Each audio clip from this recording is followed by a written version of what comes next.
minimum free attack, except for a few specific outliers.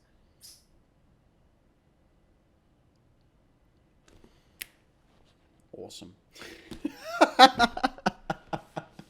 How's your day? Not bad, not bad. What a great start. Normally that happens like halfway through the show. Yeah, I don't know. It started really early this time. So yeah, so fearsome doesn't. So fearsome.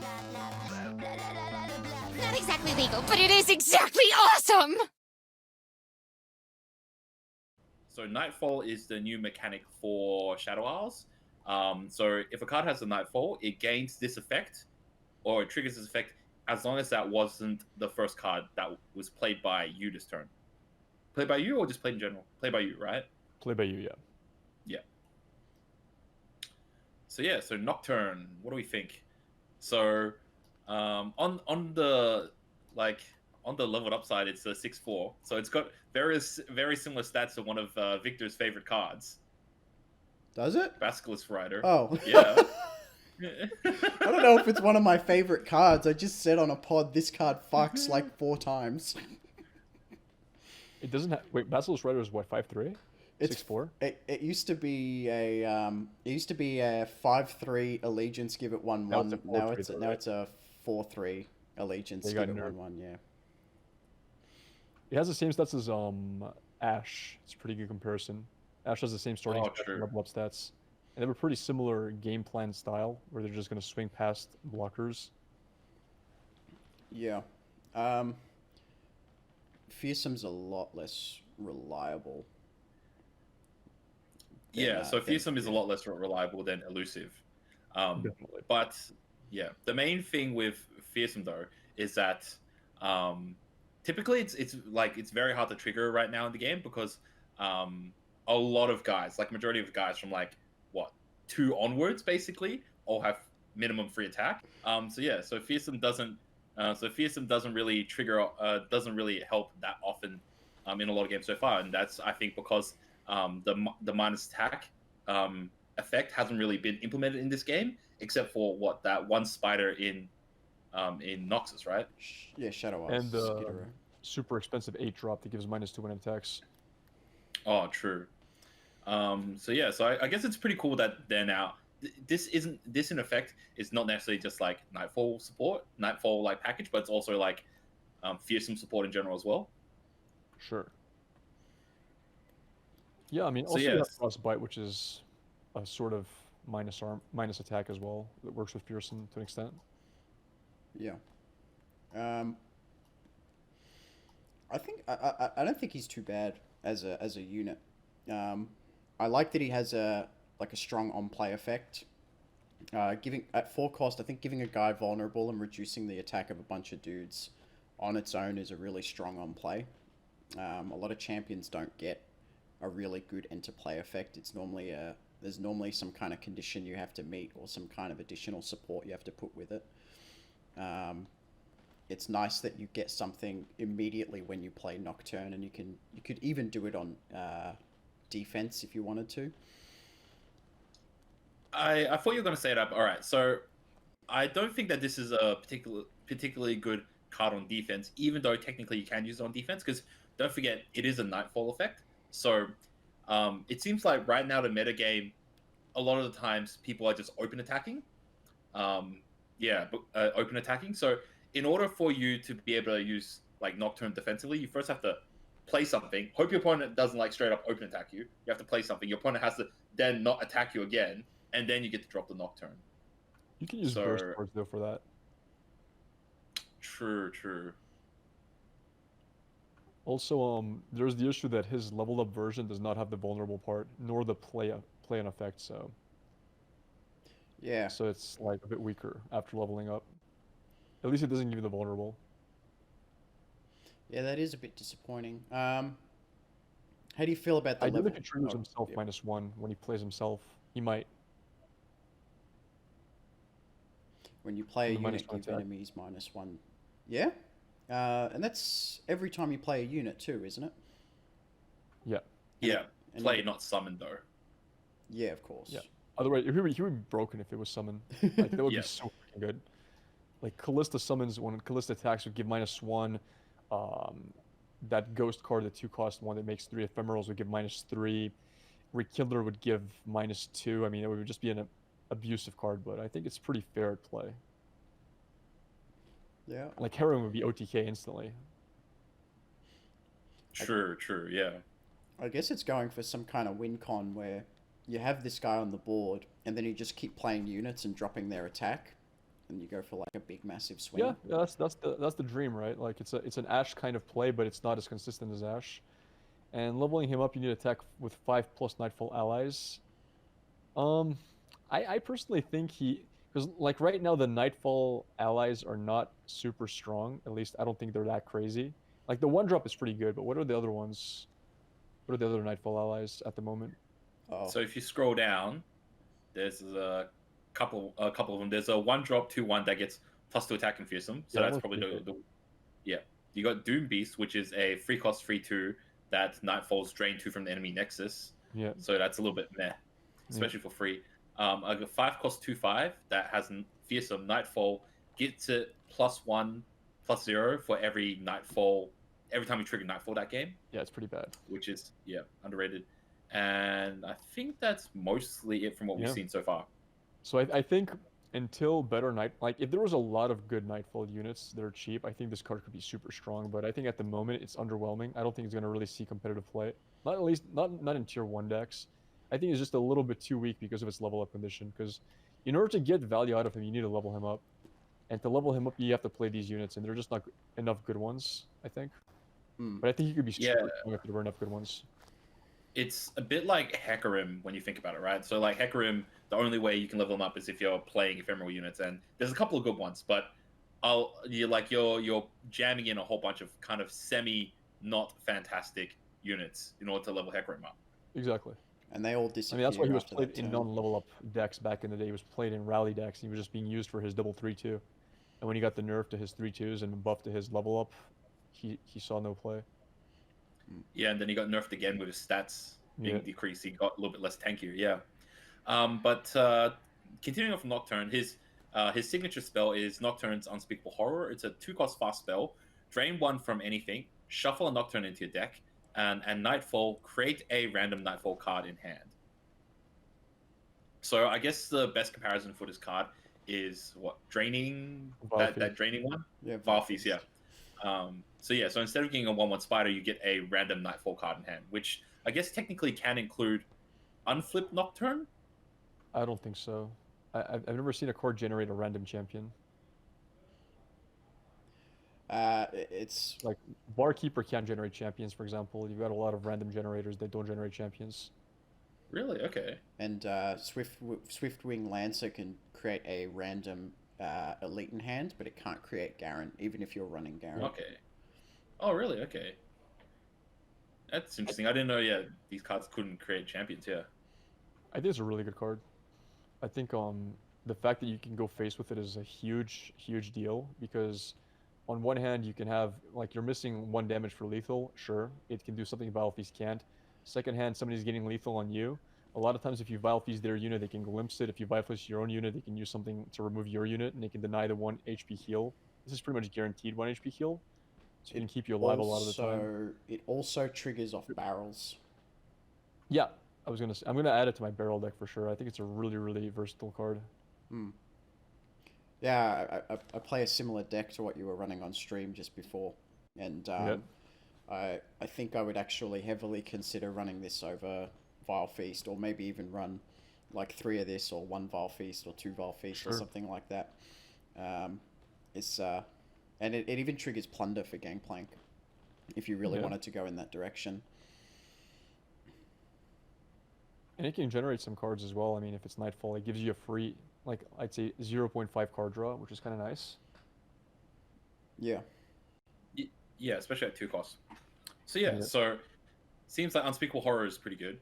Looking at some of the other stuff, let's talk about some of the Nightfall cards. So next card, let's talk about Stygian Onlooker.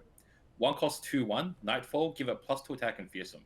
So normally it's a 1 cost 2/1, but if you Nightfall, it becomes a 4/1 fearsome. So that's pretty powerful for a 1-drop. Yeah, it's super strong. Only problem is how do you play it on turn one? You need something to activate it with. So what are you doing? The zero cost SI card, right? Is that it? So if you're in SI, your opponent needs to play a 1-drop before you, Yeah. and You then need to you copy it with your fading card and then memories, yeah, play it. and then you drop That's about it. It's hard to activate on turn one. Or Nightfall. alternatively, you could, if you wanted to, Warning shot. go Yeah. into warning shot and If you're Well, playing warning that shot. combination, sure. mm, I think it's pretty strong on turn two, turn three. Yeah, considering that like, considering that, yeah, if you're playing off curve for like turn two, maybe turn three, you could potentially your opponent still doesn't have a free attack guy, so you're punching in for a lot of damage for a 1 cost. I guess also like during the mid game as well, if the board is if your opponent's board isn't that big, you can just drop it and then you're threatening 4 damage with it, which is a relevant amount, or you're forcing your opponent to block your 1-drop with like their 3 or 4-drop and trading against it. So it's also like potentially a trading tool as well. Yeah, I think it's a decent card overall. I think it's one of the only decent cards per se out of the package of Nightfall. I think every other card is kind of underwhelming out of the units. Yeah. Okay. So next we have Doom Beast. It's a free cost, free 2, Nightfall, drain 2 from the enemy nexus. Now this seems okay. So on one hand, it's like you guaranteed to get a 2 drain, which is a 4 life swing. But compared to there's also that toss guy that's free to lifesteal, right? Yeah. Yeah. Plus this is Nightfall as well, so it's like another hoop you have to jump through. Like, it would have been a lot better if it was Nightfall drain 2 from something, as opposed to draining 2 from the enemy nexus. Yep. Yeah. Yeah, if it was drain 2 from something, that would be very strong. That would be a very strong card. But draining 2 from Nexus is, I don't think it's as good as the 3-2 that tosses. At least the 3-2 that tosses can get multiple hits through. It can heal for up to 6 plus. The 3-2 that tosses also has toss synergy with a lot of cards. This one is just a bit of an aggro card to do 2 damage to face, and it doesn't always do it. It has to be like the second card played. So you never play it on curve. You never go into like 1-2 and then drop it on 3 because you're missing out on everything. It's a naked 3-3-2, which sucks. So yeah, like it wants to be like what in an aggro deck, but you can't play it on curve, so it has that downside. The only real Yeah, caveat, that's a- I was gonna say the only real caveat it has over the 3-2 toss is that it's guaranteed to hit off that 2 damage, but then you have to dedicate another card just to trigger Nightfall effects in general, like. It probably should have been at least a free though, because you got like what Tavern Barkeep, free cost, free that heals Yeah. for free. Yeah. And it's non-conditional. This one has a condition. Yeah. Next we have Dusk Rider, 5 cost, 2/5 fearsome. Nightfall, grant me +1 attack for each time you've activated Nightfall this game. So I guess so it's not gonna make a huge difference, but one question to ask is, does this card's Nightfall effect count itself? Right? I don't think so. I'd say no. Okay. I don't know. I don't really have anything to compare that to right now. Yeah, right. But all right. So if we look at the typical standard 5 cost cards, right? Most of them are around that like 4-5-5-5 mark, right? So in order to get it to like the average, you're going to have to trigger off, assuming that Dust Rider does count itself. Because yeah, assuming that Dust Rider does count itself, you would have to trigger off Nightfall twice earlier in the game in order to get Dusk Rider to like kind of standard size. Yeah, but 5/5 4-5 isn't size. really standard size. I mean, if it's a 4-5, it has a lot of other stuff on top of that. Yeah, Like, yeah. What 4-5 are we talking about? We have the 4-5 with Overwhelm plus Regen, which is pretty crazy. I mean, 5-5s, you have Erosion, which has +1/+1 to everything in your deck. Yeah, Like 4-5 naked stats is horrible.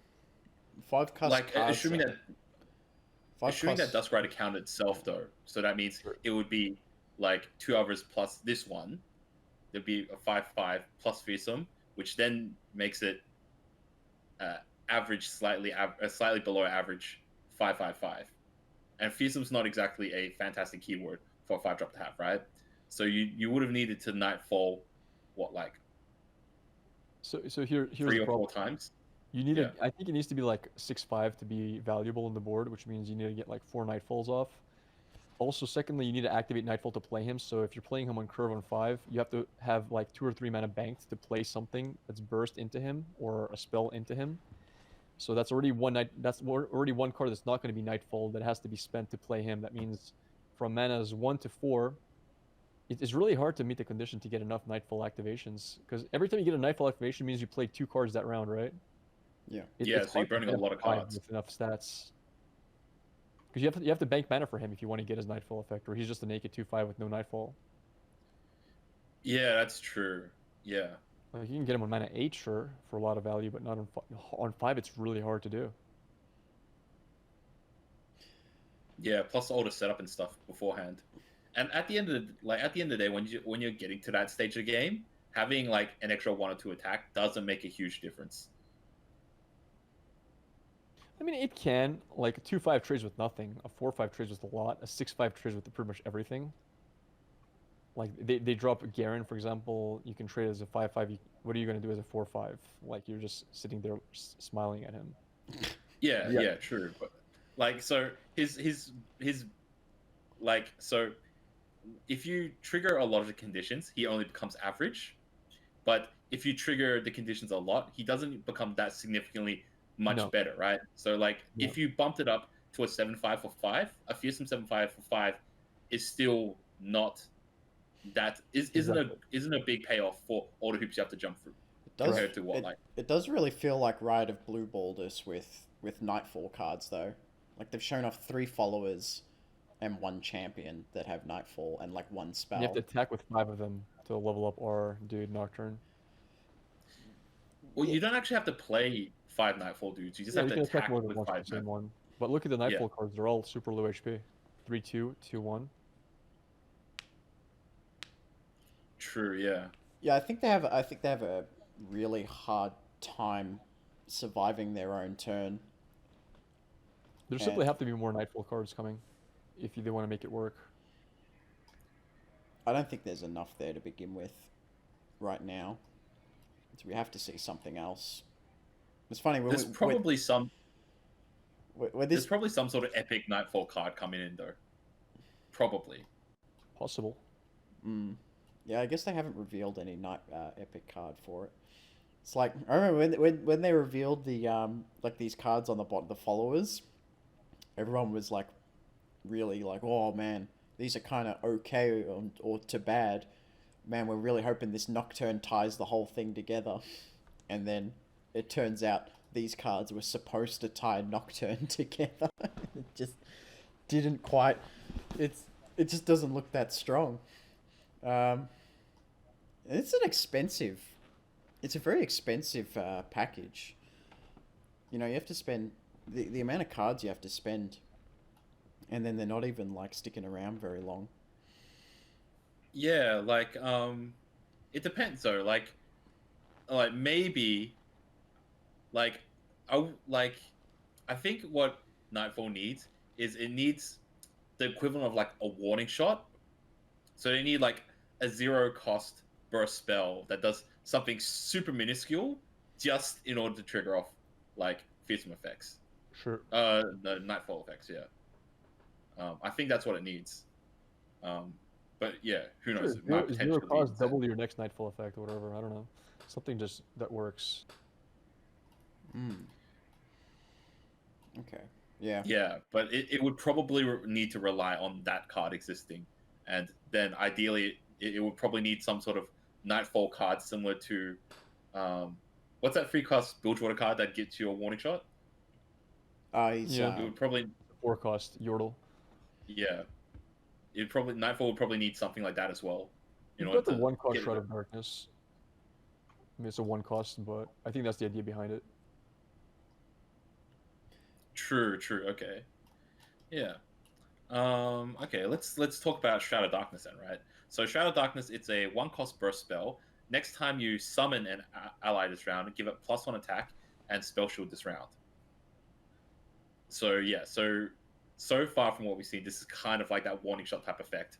It's something that you can play just to get your trigger off your nightfall effects. 1 mana means it's not free, but to be honest, it's actually a pretty cost effective way to give you guys spell shield. Like it's not a responsive spell shield, but that's like for 1 mana giving you guys spell shield is actually not bad. I think it's like a slightly worse Key Guardian. Key Guardian for 2 mana draws a card and gives you barrier. I would argue barrier is a bit better than spell shield by a bit. This gives you 1 attack instead of the draw, which 1 attack is way less value than a draw.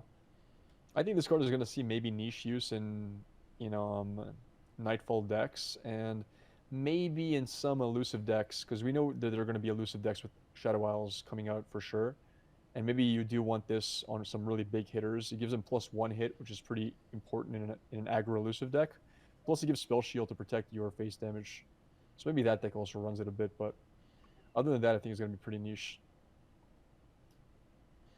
If you have Encroaching Shadows, it's going to definitely make an elusive archetype viable. Okay. I was a lot hotter on Shrouded Darkness than most people were when I saw it. But the more I think about the Nightfall guys, I feel like the more you want Fading Memories over this card.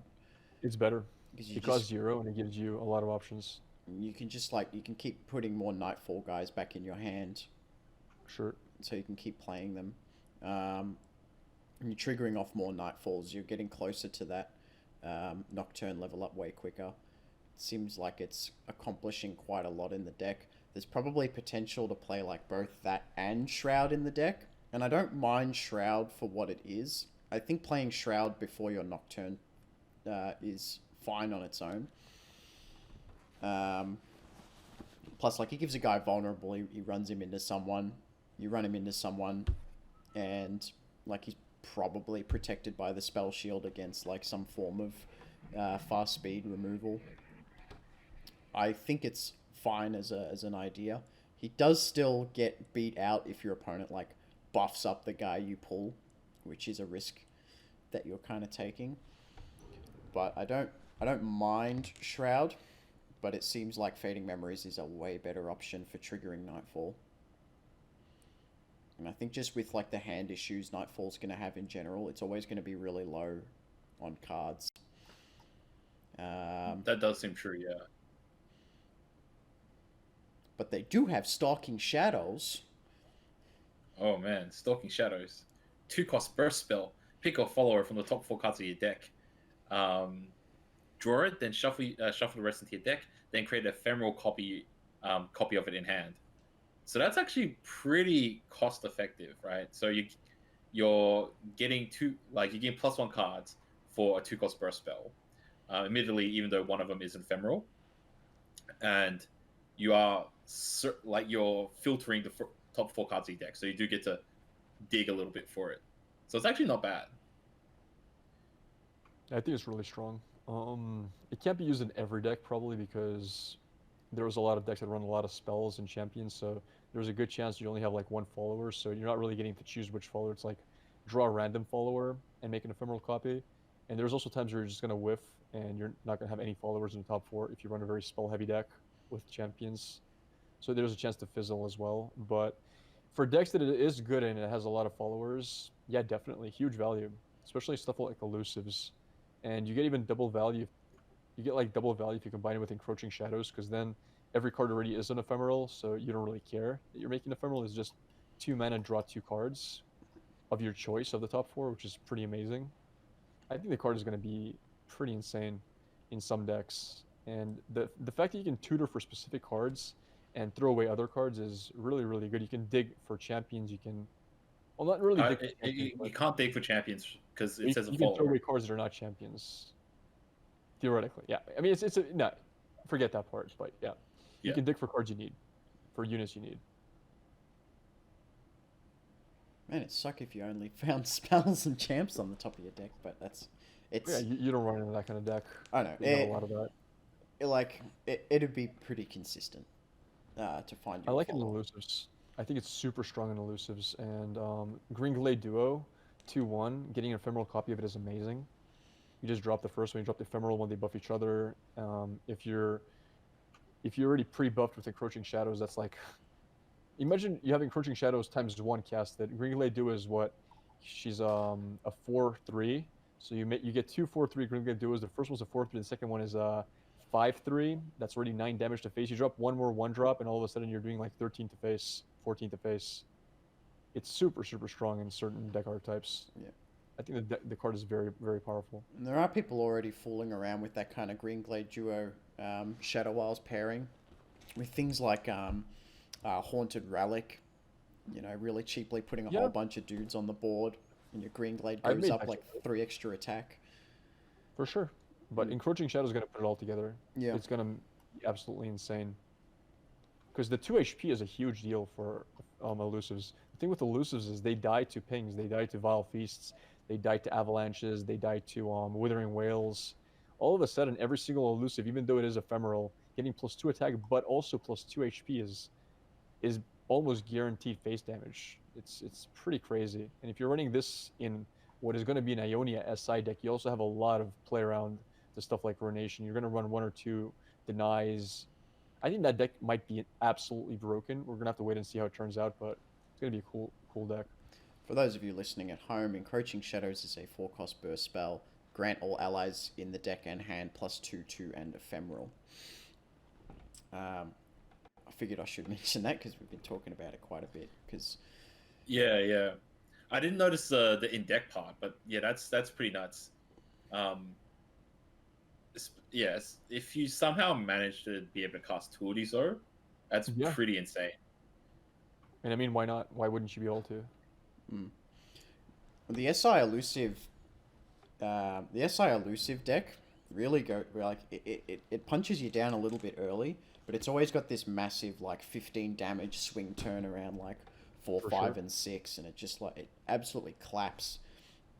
And if you got like Encroaching Shadows, man, considering that most elusives are 2/2s a lot of the time, you're spending 4 mana to double your damage. It's also got some interesting interesting synergies with Noxus as well. So I think it's called Aristocrat, the 4/5 that draws you 1 for each 5+ that you got. So typically right now it's being played with Trifarian Assessor. A Trifarian Assessor. Aristocrat. These names are so red. Yeah. Okay. So if you cast like 1 Encroaching Shadows, that's kind of fulfills the role that Hearthguard was doing, but like you don't need a hard cast a 5-cost dude. And now you've got all those accessories that's just like drawing cards on basically every one of the dudes that you have. But what are you drawing for exactly? Like what are the Noxus cards you're buffing and giving ephemeral to? Because now you can't play Ionia, so you can't play elusives. So what is really getting the buff? Like overwhelm units? I guess. But yeah, they also become ephemeral as well. Because you only get to swing once and you can't block the next turn. At least like Ionia has certain cards, like it has the card that copies itself. You have I don't know. I don't think Noxus offers enough for the archetype. Still funny. Yeah. Still funny though. Yeah. All right. But yeah. Okay. Encroaching Shadow seems to be a deck build around. Oh my god, it's an epic. Yeah. All right. That's the money card. That's the money card. That's how Riot's gonna drain out everyone's sure. Bank account. Everyone's bank account, gem count or whatever. Yeah. I spent all my shards on Encroaching Shadows, and I'm too dumb to play the deck. How many shards do you guys have? How many shards? Oh, jeez. I've got 35,000. I haven't been playing that much recently. Ah, man. I feel like I must be approaching 100k. Yeah. I got heaps. But then again, I'm really stingy with my shards. Yeah. I'm one of those guys that's I won't craft anything unless I really want to make the deck. Yeah. Because then you lose that value. Like, yeah, in this game, unlike Hearthstone, like, yeah, when you get a duplicate copy, I think you only get like a quarter value of a card that you already have. You get Yeah, something like that. 15 shards for a common or something, but it costs you 60 shards to craft a common. Yeah, it's a quarter. It's a fourth. Yeah. Yeah, it's a quarter. Yeah. Oh, What you get in Hearthstone? Isn't it a quarter as well? I got 40,000 shards. Quarter for all of them. Yeah. I got 40,000 Yeah, on the shards, 100 common wild cards, 40 rare cards, 10 epics, 2 champions. 10 epics. That's a lot. Like, I'm always low on epic wild cards. Yeah, same here. Epics are the ones that have the hardest time. Yeah. I mean, I have a full That's collection what at this point, so it doesn't really matter. But yeah, epics were the toughest usually. That's where they bottleneck you. Yeah, because you don't need a full playset of all the champions. I mean, if you stream a lot, you do, because people are requesting all kinds of weird stuff. Do you need free triple Tryndamirs? He plays War Mothers. Oh, Oh, true. Okay, yeah. He plays a War Mothers deck. He has to have them. Yeah. What is your most requested deck on stream? I don't know. There's a pretty good combination of stuff people like to see. Yeah. People very often want to see Teemo decks, but I almost never play Teemo decks, so maybe that's why they want to see it, because they never see it. Is there anything that gets suggested in chat that you just like super against the idea of playing? You're just like, no, I do not want to subject myself to that at all. Not even for you Deep guys. decks? Deep decks. Deep? Yeah. Yeah. I don't like playing deep. I find it boring. I find it boring in both directions. It's really Agreed. really boring to play against, really boring to play. Yeah, I feel the same way. And I find the deep matchup very, either you have a really good matchup into deep or you have a really bad matchup into deep, and there's no like 60-40 matchup or 50-50 matchup or anything like that. It's either this is a deck that deep crushes or deep just sucks donkey dick into this deck. Overwhelms you, yeah. Yeah. Hey, you got pretty cranky at that fish today too. the obliterate fish. Wait. Oh, okay. It took his Ledros on stream and he was Stupid fish. Oh, I obliterated so it doesn't return back to hand. Yeah, okay. Cost me the game. and literally Talking about I was gonna say, not like 2 minutes before someone said in chat they should remove the obliterate fish from the game. It's too strong. Yep, they did. I saw it. That guy jinxed you, man. You should ban him. If I did that, I'd have no viewers left. All right. Nah, Jack will still watch you. He's got too much time on his hands. I'm very busy. Hey, man. I'm very busy. I edit for people. Yeah. I edit for a guy. I edit videos for a guy now. I edit my own videos. I did a 12-hour stream yesterday. Oh, wow. Wow, a lot of work. Yeah, I was trying to hit that master's rank. Got to 80 LP, Diamond 1, and I was gatekept by MF Misfortune every single time. And I didn't even know I had a bad matchup into that deck. I thought it was pretty even, and I got smashed every time. I'm like, fuck, I'm not playing it right. Anyway. Oh man, Jack's reached the same highest point that I've reached as well. Jack is now my equal in terms of rank. You could have hit Masters, man. Yeah. You could have been Masters already. This guy doesn't grind ranked. All right. It's not a pleasure. It's not a pleasant experience in from my experience grinding ladder games.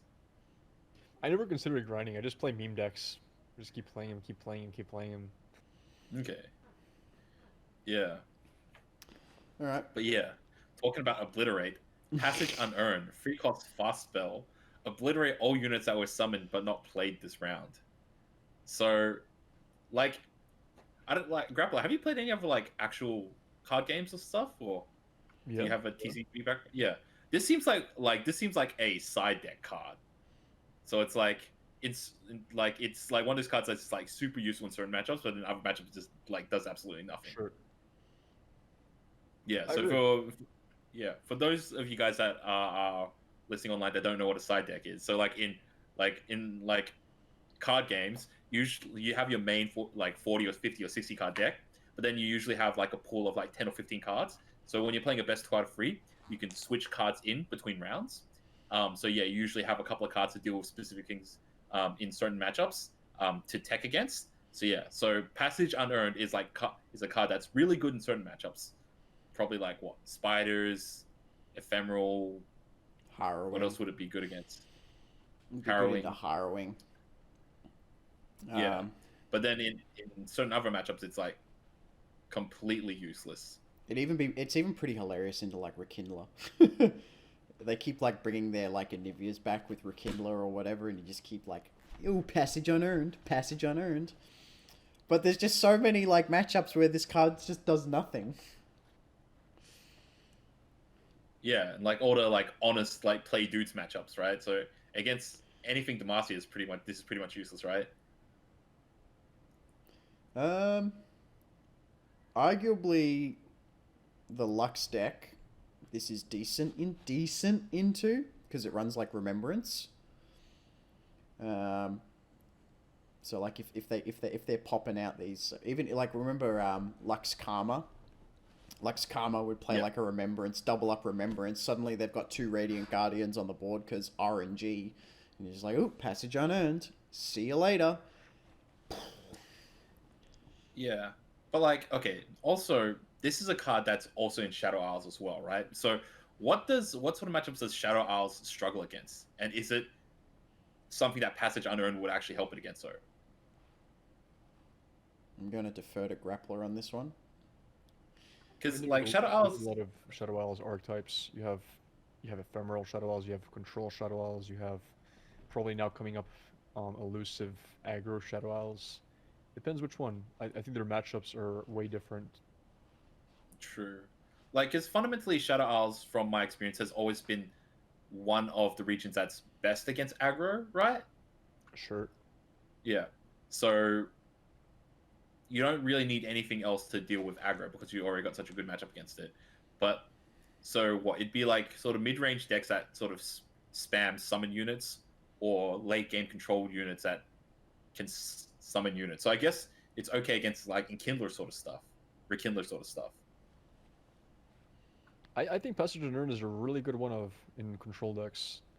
I think it wins you some games hands down on its own for a 3-mana card. And I don't think there are many matchups where it's not going to get zero value, because as a control deck you always have a pretty big hand. Like, you're not going to be top decking Passage Unearned. So I mean, even versus an aggro deck, like let's say worst case scenario you run into an aggro deck, they do have like 3-cost units summon a 1-cost unit. Like you're going to get some small value if you really need it. And I mean, sure, it's going to be a dead card once in a while, but it just has so many auto win spots. It has versus Callista in aggro, it's pretty good. What are the top decks right now? This is probably only bad in like Karma Ezreal or something like that. Ash Sejuani. Ash Sejuani, I mean, Ash nothing. Sejuani. Ash Sejuani, let me think about that. Do they have any summons at all? No. It's a very honest, I just play big 5-unit cards.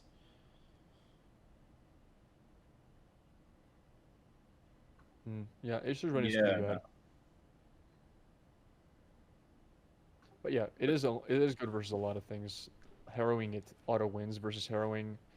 It's really good versus Rekindler decks. It's pretty good versus Ephemeral decks. Like, it's pretty good versus SI in general. It counters a lot of SI strategies. It's pretty good versus Mist Wraiths. It's pretty good versus... Yeah, it's an SI counter. And it's but it also... but it also says obliterate all units, not like including yours as well. So, yeah, it can also blow up your own shit. Sure. So for sure. Good versus Anivia, like zombie Anivia. There is one very specific... Destroy your Mother Call. Yeah, I mean, it'd kill... It only killed the one. It obliterates everything for Mothers. Oh, it does. I did... Oh. No, it's but only if they were this round, played though. that round. Yeah. No? Oh, So it's that round, Units that were summoned but not played this round. Yeah. Still pretty good. They see a Tryndamere and you obliterate it. He doesn't come back. You lose a champion. For 3 mana removal, it's not bad. I like it as Yeah. a one of in control decks, but that's about it. Mm. Okay. Yeah. And the final card from Shadow Isles is Risen Miss. It's a 4-cost burst spell. Summon a Miss Wraith. So Miss Wraith is that 2-cost 2/1, I believe, that gives 2/2. all your other Miss Wraiths. Oh, 2/2. Okay. Miss Wraith. It's a 2/2 2-cost that has fearsome and gives all your other Miss Wraiths +1 attack. Yep. So you're paying 2 extra to play another Miss Wraith, and it's burst speed. I don't know if that. I don't think that's worth it though, right? Even if you're getting at burst speed though. I think it's super strong. Oh really? Okay. Yeah. For me, I mean, I could be wrong, but I think the fact this is not like an early game card. It's like a mid to late game card. Like you're only running this in Mist Wraith decks, first of all. So you're running this in decks that run Mist Wraiths. But being able to open attack, like imagine you're on like 8, 9, 10 mana, or even like 6 mana with 2 bank mana. It's your turn. Let's say you have 1 Mist Wraith on board. Your opponent on average will have also 1 blocker on board when the turn starts if you've been even most of the game. You play double Mist Wraiths from your hand at burst speed. All of a sudden you have 10 damage to face that he can't block. It's really, really decent. Same thing for blocking. Like your opponent blocks, you can play. On average, what is this going to be? A 4 something, a 5 something attack, 5/2. It's not that bad because now you have all of a sudden a new source of Mist Wraiths. I can see myself playing this in even like Spooky Karma, where you run the Mist package. Spooky Karma can double. And she doubles up Mist Wraiths. You get like full board of Mist Wraiths, board and just OTK. Like the fact that it's burst is ridiculous. Wow. For blocking, it's okay. For attacking, it's amazing. You just need to run it in a package of Mist Wraiths. Like it's not going to be run in every deck. It's going to be run in Mist Wraith decks. Wow, imagine not- That's true. In different decks. Imagine Spooky Karma actually having a win condition. And it's Mist Wraiths. Man. Karma win condition is to outvalue you, generally speaking. Yeah, But yeah, sure. that's a pretty good high value card. If you have a lot of Mist Wraith that died that turn. It's And it's an emergency blocker. How often does your opponent open attack? You don't have enough time to play blockers because he has more units on board. Like fuck, if I would have had 1 more unit on board to block with, I would have won next turn. Oh, here you go, instant block.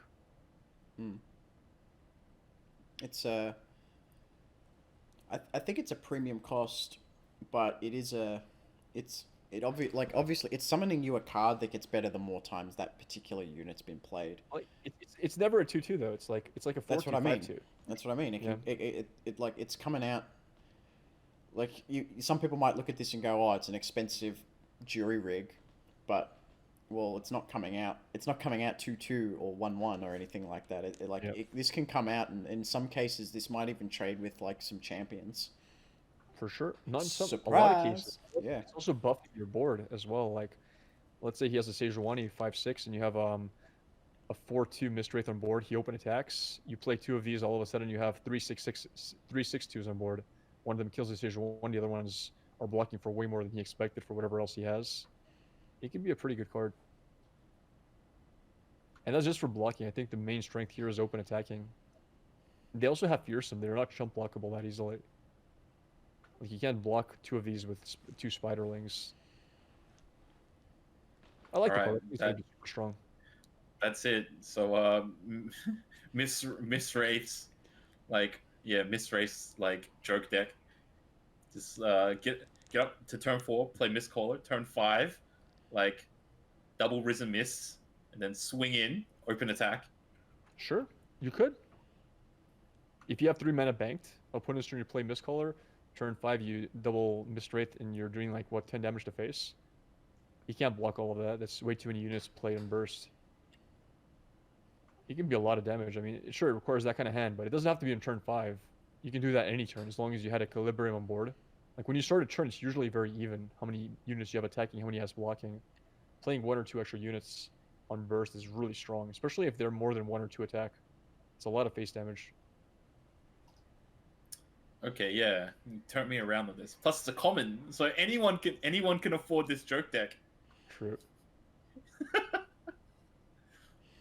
All right. Does anyone have any final thoughts about the Nocturne Shadow Isles cards as a whole? Any nifty combinations or fun decks that you think will be put together using these? Obviously, Elusives and Mistrace have already been covered. Seems like most of the Shadow Isle stuff, other than Nightfall, is potential.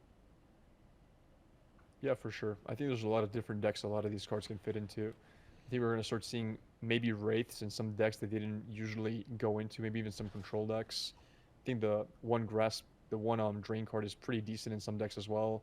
Passage on Earth is a nice niche card. I think can be a one-of in control decks. Encroaching Shadows might make new deck archetypes that we haven't seen yet, like the Ephemeral Elusives. Overall, I think Shadow Isles is going to see a lot of play, at least in the beginning. We'll see how the meta ends up going. Maybe there's some crazy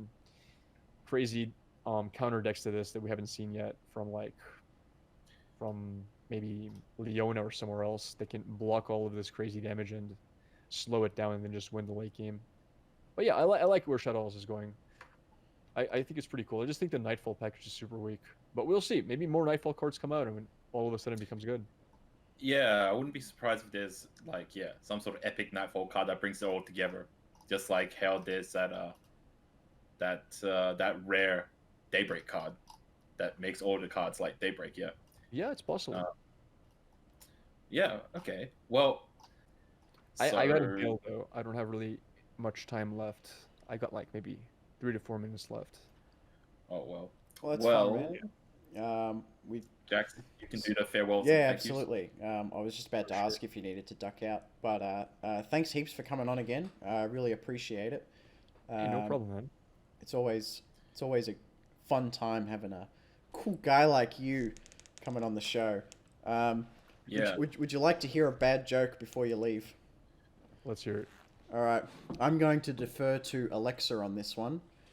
Alexa, tell me a joke. Why shouldn't you tell a secret on a farm? Because the potatoes have eyes, the corn has ears, and the beans stalk. Okay. Well, all right. Why are you shaking your head? For an actual proper ending, for you guys that don't know Grapplr, okay, where can people find you, Grapplr? So what's your Twitch schedule like, and what's your linkies and stuff? I stream when you're sleeping, so probably nobody can ever find me if they haven't found me yet. But yeah, Brazilian time, like 2 a.m. I start, and I'm Grapplr on Twitch and I'm Grapplr on YouTube. Pretty easy to find. Yep. And shout out to Khan who runs your YouTube. Khan, the legend. He does a really great job. Does a really good job over there.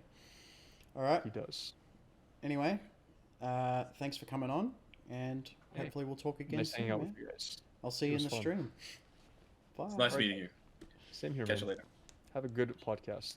So Grapplr had to leave us due to time constraints, but now we get to talk about Leona and the new Daybreak mechanic that is so far it seems to be Targon only, but yeah. So Daybreak mechanic is if this triggers if this is the first card you play during this round. So Leona, she is the new Daybreak champion. She's a 4-cost 3/5. Daybreak, stun the strongest enemy, and her level up is when you've activated Daybreak 4 or more times. She levels up. She becomes a 4-cost 4/6, so she also gets a +1/+1. And Daybreak, or when you activate another Daybreak, stun the strongest enemy. So she's got Daybreak, stun the strongest enemy, but also when you trigger off Daybreak, stun the strongest enemy. So she's got the same stats as Shen, and she can stun a guy a turn, or she can stun a guy a turn unless you start doing some more Daybreaky sort of stuff. Her signature spell is Leona's Morning Light. It's a 5-cost slow spell. Give allies +2/+2 this round. Shuffle Leona to your deck. And Daybreak, activate all ally Daybreak effects at once. So we'll delve into a little bit more about the Daybreak type abilities. But it seems so far, all the Daybreak abilities seem to be like buffing sort of type abilities. So yeah, Leona's Morning Star, although like slow +2/+2 is actually a little bit underwhelming. If you've got a whole bunch of potential Daybreak effects, that's a lot. Plus, if you combine it with Leona's leveled up ability, you're probably stunning your opponent's entire board as well. Yeah. I'm gonna say this. Um, I talked about her on stream last night when she came out. I had a couple guys in stream. We got to talk about Leona. It was crazy. I would go as far to say that Leona is the strongest champion that's been revealed so far. Like better than Tarek, better than Trundle, even just on her own. She comes in, she's got a really strong interplay ability, which is just, oh, I hit the board, I stun a guy, and then I've got a pretty beefy stat line. 5 health on turn 4 is pretty good. She can block a dude, she can trade with dudes, she'll survive the turn just about every time. Unless they're like, I'm not sure. With free attack, though, she's not trading with 4-cost dudes. She's putting damage on them, and she's usually surviving. She is probably stunning their 4-cost guy. That is also true. So she's probably, like, she'll stun, like, the strongest unit, and then they've probably only got a 3-3 on the board, or a 2-3, 3-2, something like that besides it. Yeah, they're not attacking into Leona, or they're not blocking Leona. Yeah, she's running over them if they are fighting. Yeah. Yeah. And then, like, triggering Daybreak 4 times. Although you can only Daybreak once a turn compared to Nocturne, Daybreak doesn't need to commit to an attack. I think one weakness that Nocturne's Nightfall cards have is that they can be removed before the triggers happen. So it's a lot harder to work for a Nightfall condition. Plus, there are way more just Daybreak cards that have been revealed in general. I don't think she'll be hitting the board on turn 4 leveled every time. I think that would be a very hard condition to meet. Unless you're like super duper on curve with these things. You hit the 1, you hit the 2, you hit another like 2 the following turn, and then you play Leona. She'll like stun a guy and then flip straight away. Yeah. And then you just Morning Light next turn, then you shove everyone in. Yeah. Yeah, it's a really powerful just like straight curve. Yeah, I think this unit is just so nut. I think she is so goddamn strong, and the combo potential is there. I'm kind of the opinion that you go hard into Daybreak. There are a lot of big guys. Well, I say a lot of big guys. I've only seen Swim's opinion on it, which is he looks at it more as a package. Like you can run this within other things. I think there are probably go for it. To be honest, I don't like. Okay, so here's the thing. All right, just some background context. Right, I really like Leona is one of my favorite champions in League of Legends. Right, because she was the direct translation to one of my favorite champions in Dota, Dragon Knight. Right, so I really had like a thing for Leona. I bought a skin for her, and you guys know how stingy I am. I bought a skin for her in League of Legends when she came out. Right, the Valkyrie skin. So I don't think Leona is like particularly like okay. I don't think Leona's like particularly like especially amazing, but I think it's because all the Daybreak support we've seen really makes it worth it. So it's like if it's kind of like comparing Leona and Yasuo. I would like them both in theory, but the thing is that Yasuo doesn't seem like he's got enough support to make his stun bullshit happen, right? Leona is probably that same level of power as Yasuo, except there's plenty of Daybreak stuff to support her Daybreak shenanigans. Yeah. Yeah, that's the way I would put it. A lot of Yasuo's problems also stem from, like, Yasuo can't really attack, even though he's got quick attack. Like, he can punch through sometimes, but there are a lot of ways to deal with Yasuo when he's trying to punch through. A lot of Yasuo's game plan is, like, playing Minotaur and just passing every turn until your opponent doesn't have a board, and then, like, going in with Feyblade Twirlers. Yeah, but a lot of the stun cards don't really do that much unless you have Yasuo. Whereas these Daybreak cards, they can still Daybreak and do stuff even without Leona. Yeah, it's like the Leona part of it is an extension of all the Daybreak effects. Yeah. Like she has very strong Daybreak support. So like the cards aren't real like how do I word this properly? She's very synergistic. Yeah, but all the daybreak cards are also independently solid Stronger. as well. Absolutely. Whereas and they're also in our own region as well, which is very important. Yasuo is locked into Noxus, and some people are also toying with the idea of playing Leona with Yasuo, and I think that's very hopeful, because it becomes a 3-card combo where you need Leona, you need the guy that makes it always day, and then you need Yasuo on the board, it's actually a 4-card combo because then you need to keep playing units to trigger. You need to keep playing daybreaks to trigger Leona. Now, I'll say like having Leona Yasuo on the board and then playing or having like a bunch of daybreak dudes on the board and then playing Leona's light with Yasuo, like that's a board clear, absolutely.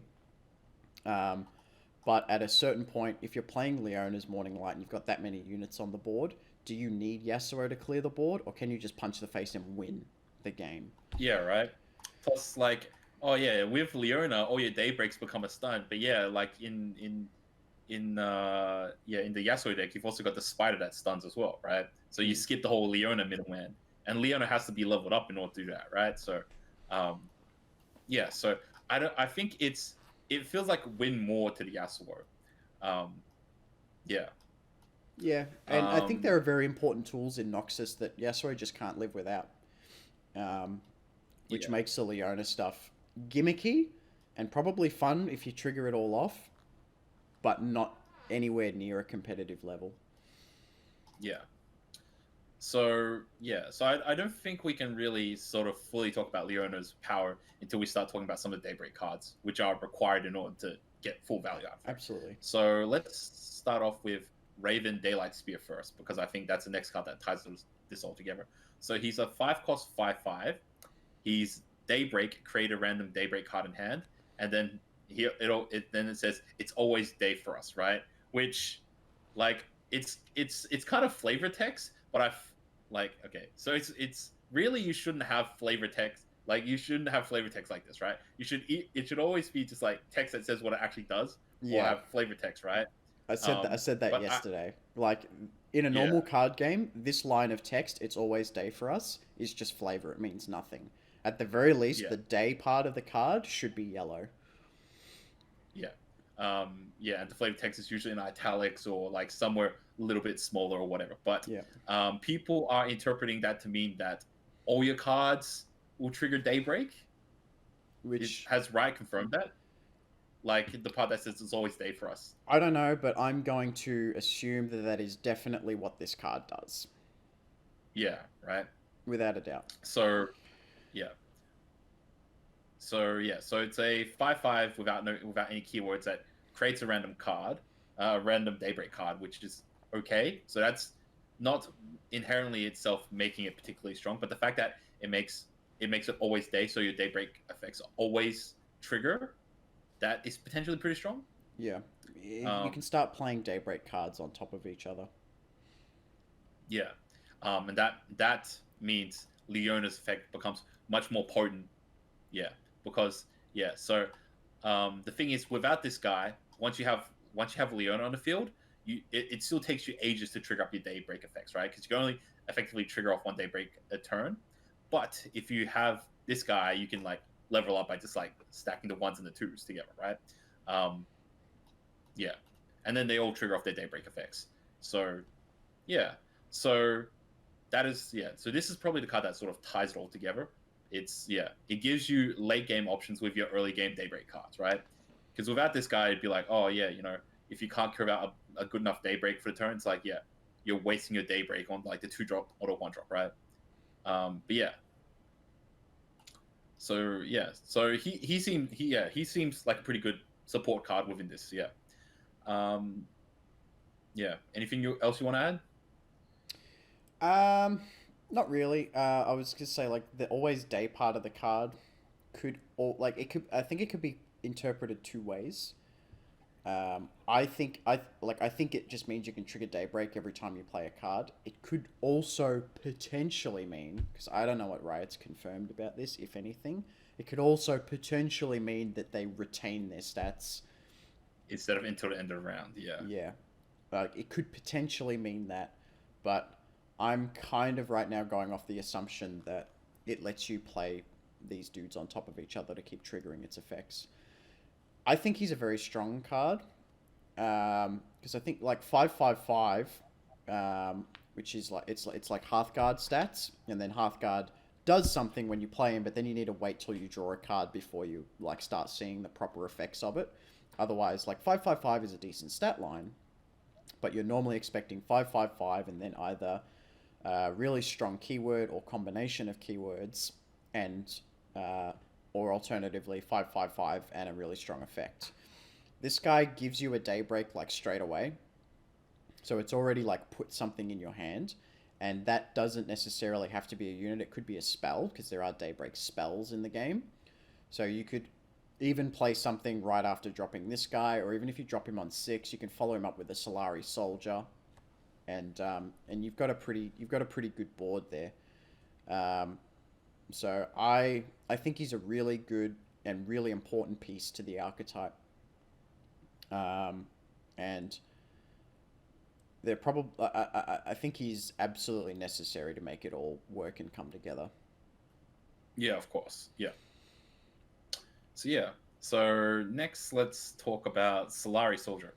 1 cost 2/2, Daybreak, give me +1/+1 this round. So on the turn he enters play, he becomes a 3/3, which, 3/3 for 1 is pretty good. But he doesn't retain it he only has it for the turn. But then he becomes a 2/2, which isn't bad. It's like Chifria stats. Yeah. This is a very good card. This is a really good card. So he's kind of like in that Bark Beast and Jagged Butcher sphere of the 1-drops, whereas like they have very synergistic conditions that need to be met. So you need to trigger Plunder Plunder before you play Butcher in order to get the 3/3, which he does keep. But you do need to be able to trigger Plunder in order to get that. Whereas if you don't, then he's just a generic 2/2. He'll never be a 3/3 after you play him. And the Bark Beast, the other part of Jagged Butcher is you will not very often get a 3/3 Jagged Butcher unless you do Warning Shot into Butcher. Costs you 2 cards and it's not terrible. Sometimes it's good. A lot of the time people just drop him on 1 as a 2/2. Because a 2/2 isn't bad on round 1. It can't be hit by like Thermo Beam or like Parlay or something like that. Bark Beast is a 1/1, and when you kill one of your own units, it becomes a 3/3, right? And it stays a 3/3. Those are both very synergistic effects, and you need to have a deck that can trigger those things a lot of the time. It can be done without it, obviously. You can just punch the Nexus and then play Jagged Butcher. Yeah, or you could play Bark Beast and sack one of your own guys in combat, and now you have a 3/3 Bark Beast. But they're realistically only seen within their own regions, within their own archetypes. Solari Soldier is a card that can be played in any Targon deck. This is the strongest turn 1 play in the game, in my opinion. I think this is a very strong card, and I think it can absolutely exist outside of Daybreak on its own, which I don't think is true of most other Daybreak cards, with the exception of maybe the 2-cost guy. He dropped again. Even around the mid game. Yeah. So, so even during the mid game, you can still drop this card. It's like on the turn 3 or turn 4. If you just want like another body on the field, you can just drop this guy first, and he's a 3/3, which is respectable stats. It will fight or trade against 2s. It can trade against some 3s. Yeah. There are even some 4s. There's a lot of 4-cost cards in the game that are just 5/3/4s. Yeah. That are just 3/3 do something. Like, don't sleep on 3/3s, man. 3/3s are the most abundant stat line in the game, and having a 1-drop that can fuck with these guys is really good.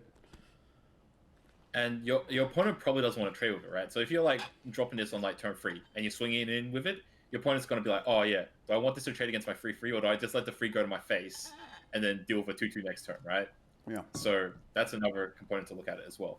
So yeah, he's good value card, even after the following turns. Like 1-drop 2/2 is still solid. Plus, like, yeah, if your opponent doesn't deal with him straight away there, like, yeah, when you start doing like some of that, like, yeah, some of that morning light shit, then yeah, that's pretty legit as well. So if you morning light, this guy becomes a 5/5. Oh yeah, yeah, absolutely. Yeah. Oh man, Solari Soldier morning light shit. Yeah. Yeah, if you have like a couple of these Yeah, guys on, you have a couple of these guys on board, and then you have like Solari Shield. You have a couple of the other dudes on board. Like one, if you have like two Solari Soldiers, one Leona, and one Shield Breaker, you have this massively fat board, and you've like stunned the whole enemy. Yeah. Yeah. Yeah. So yeah, the morning light really ties it all together. Yeah. Yeah. Next card is Solari Shieldbreaker. It's a 2-cost 3/2. Daybreak, give me +4 health this round. So it becomes a 3/6. So that is also very beefy stats for a 2-drop. It's huge. 3/6. It's huge. Like, it's unprecedented for a 2-drop to be 4/6. Yeah, I was underplaying it, man. Yeah. Oh, okay. But yeah, so yeah, 3/6 is huge, right? So in a way, it's kind of like Bright Steel Protector, yeah. something. Yeah, Bright Steel Protector, where it gives a guy barrier. So it has a wait. Is Bright Steel Protector? Bright Steel Protector's 2, right? 2-cost 3/2, give a unit barrier. Yeah. So basically, instead of barriering a guy, you just make this guy. You make it self buff for the turn, which is kind of a very similar sort of amount of damage prevention as a barrier would give, right? So yeah, you just shoving this guy through.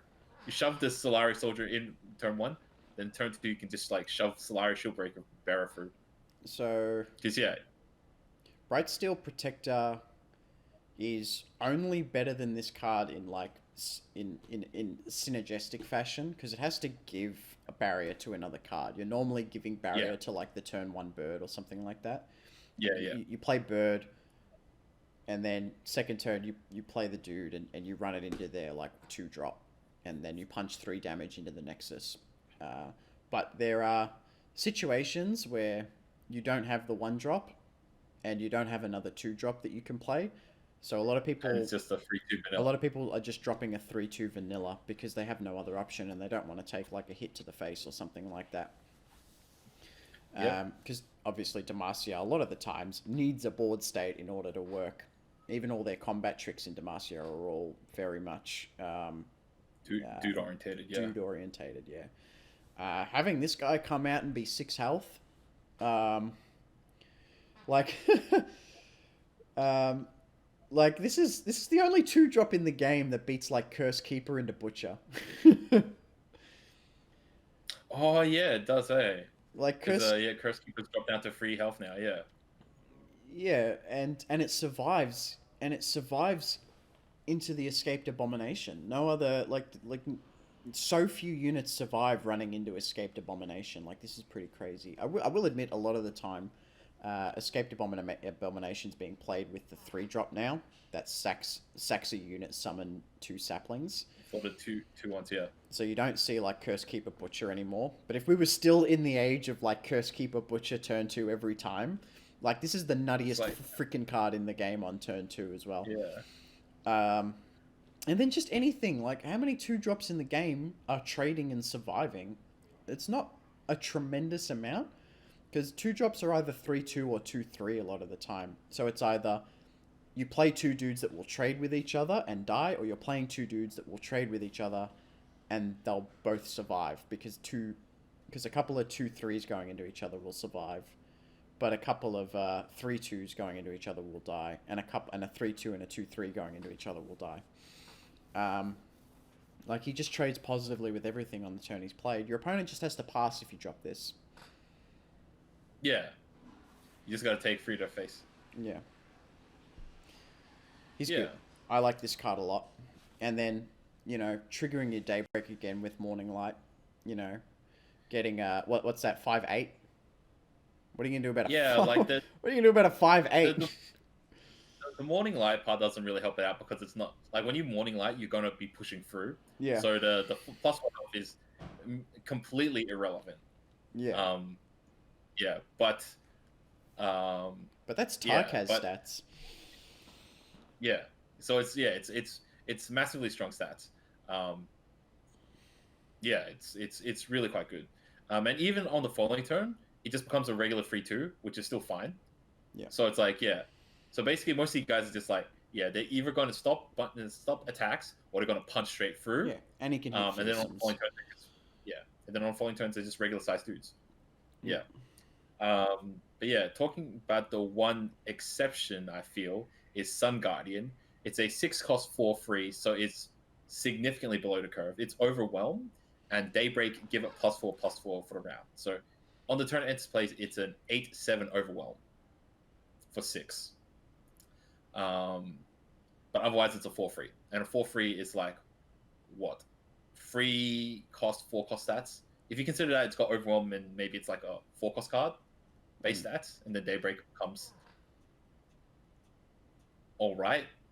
What, an 8/7 Overwhelm? That's typically what, like a 7 or 8 cost, a 7-ish card, 7 cost card. It's in the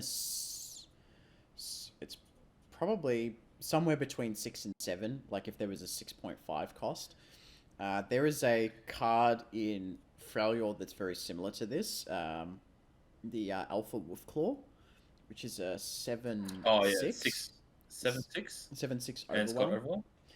And Yeah. no one plays that card. Like I'll say it straight up, no one absolutely plays that card. Even though it fucks with a lot of things, trades with a lot of champions and lives and things like that. It can be in certain situations tough to deal with, but it never gets played. Yeah, you only play when you start the game. And then it wins games when you start the game, man. Yeah, and then you start swapping it out for other effects. 6 is a point in the game.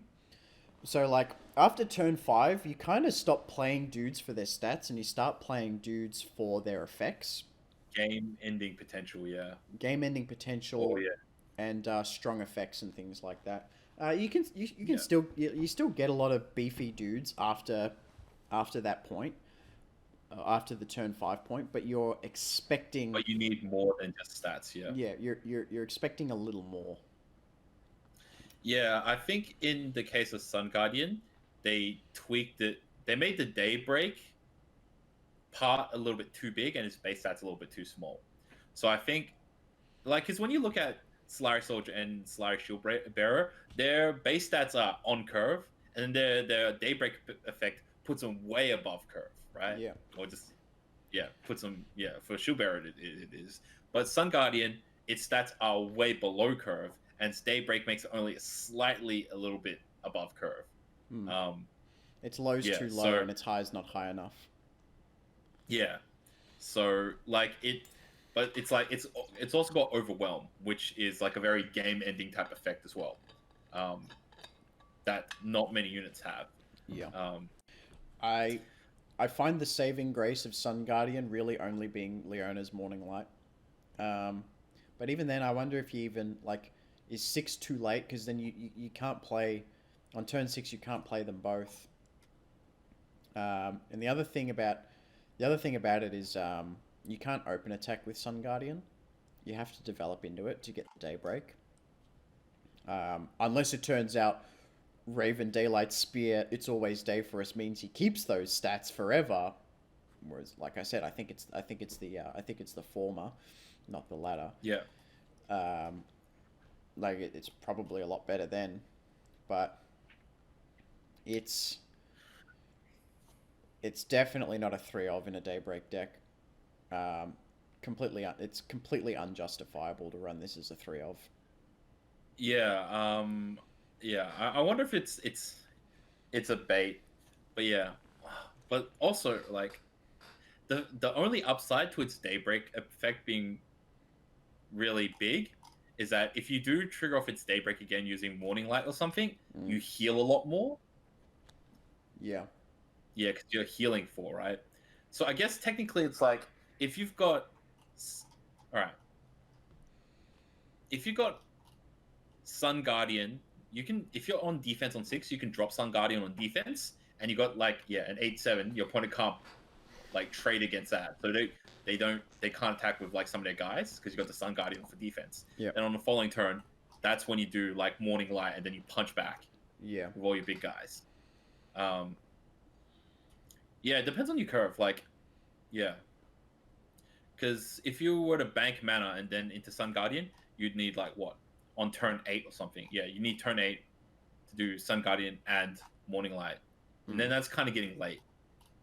Yeah, especially for this kind of styling of deck.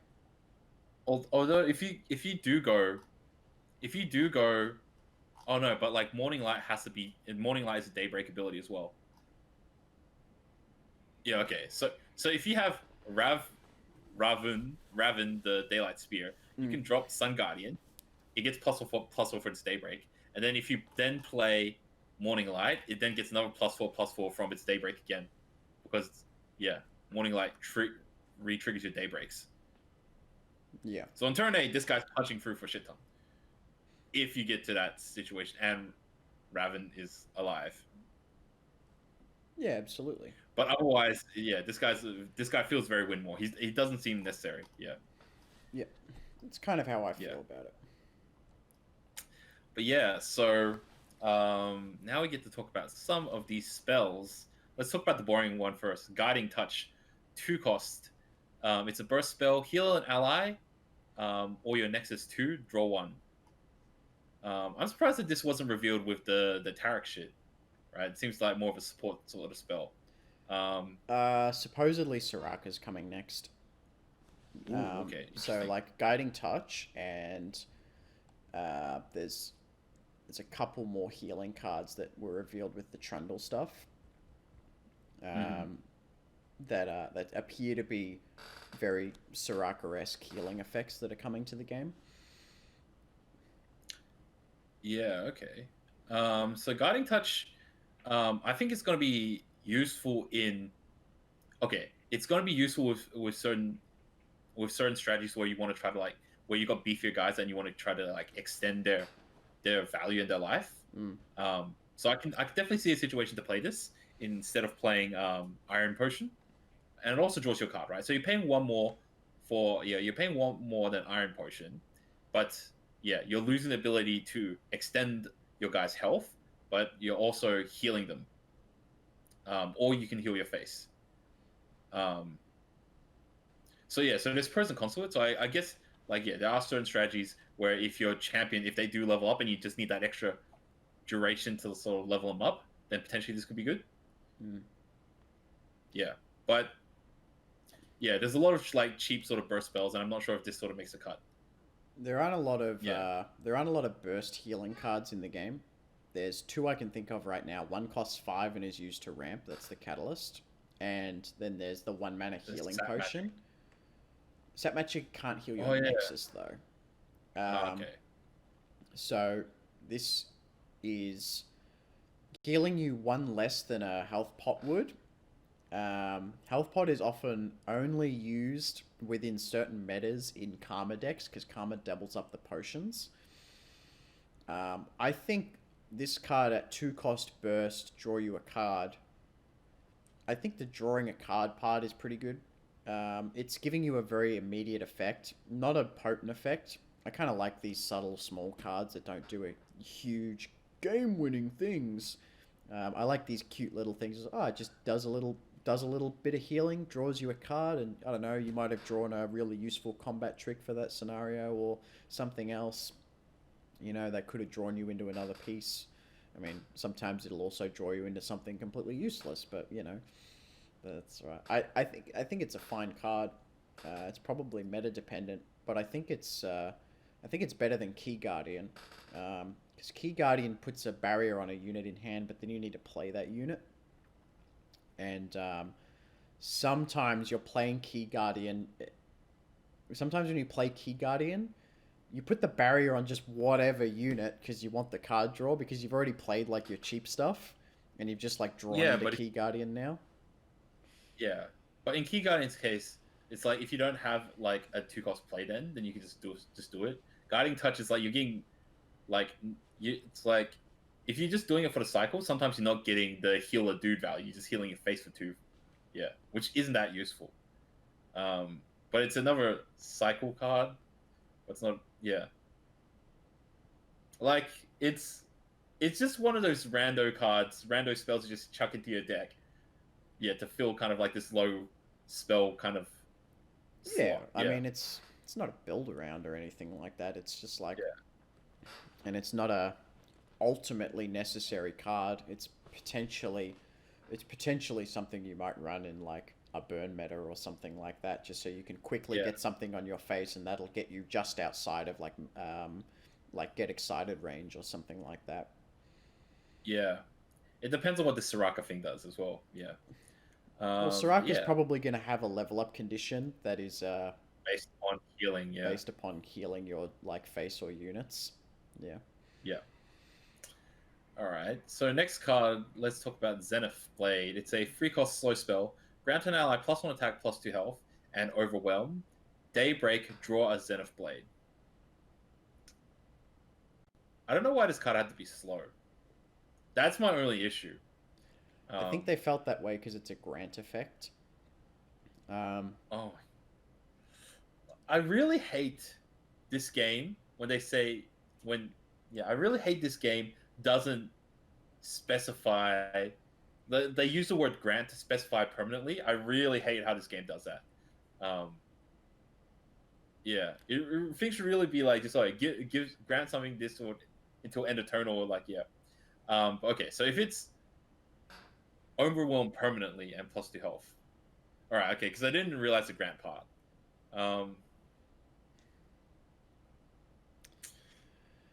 That's interesting. I still think the slow speed hurts it too much. I don't know, like, overwhelm units aren't really known for staying power. Yeah, but the thing is, you're not granting this to an overwhelm unit. You're granting it to a unit that doesn't have overwhelm. So there are probably like dudes that. So okay, so first of all, you don't even have to play this in a Daybreak deck, right? This can just happen to be a card that you're casting, and then you can also get a Daybreak effect on it, right? I think that this is most relevant for Nexus Strike sort of characters, right? So imagine chucking this on, like, what's his name? Old man, bird guy, Swain, yeah. So yeah, chucking this on Swain, right? So he becomes 4/8, and he's just like he's pecking away every turn, right?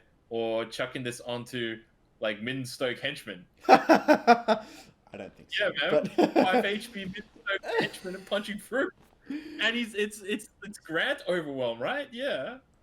And then all your henchmen have overwhelm. Yeah, sure. Yeah.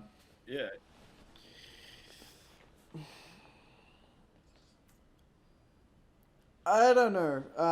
I wasn't really hot on this card when I was talking about it on stream, or when I made my video. I thought this was probably the weakest card they've shown. It's interesting with Taric, because you can play Zenith Blade on Taric, and then give Zenith Blade to another unit. So then, like, your Taric goes up in health, and it's a 3, and because it's 3 mana, you can bank the spell mana, go into Taric, play Zenith Blade on Taric, and then give the Zenith Blade to another unit, and then Taric becomes a 3/6 tough overwhelm, and he gets to keep the overwhelm, and then he gives that same stat line and effect to another unit, and then you're like punching a little bit extra with Taric. I think that's reasonably fine. I even think giving Zenith Blade to Leona on its own is fine. Feels a little bit meh. Like, it's not. I'd like to check Zenith Blade onto Zed, man. Yeah, I'm sort of looking more within the own region, but like, there's plenty of cards outside that would really like to have overwhelm, and there's only one other way to permanently give a unit overwhelm in the game. Well, it's not in the game yet, but there's only one other unit that can, one other way to give a unit overwhelm permanently, and that's coming up with the troll shit. So Yeah. your options are play 3 for a Zenith Blade, or you meet the condition with a 6-cost unit to give a unit overwhelm and regen, which is coming up a bit later. Yeah. So I actually think Zenith Blade might have some scope to be played. Defensive stats are worth more than offensive stats, and on Daybreak this like replaced itself. So your strategy is kind of repeatable. If you just happen to find a guy with kind of semi like sort of semi balanced stats, and then you can chuck overwhelm on top. Yeah, you can just punch through. Mm. Yeah. So I think this card is decent. Yeah, I think this card is decent.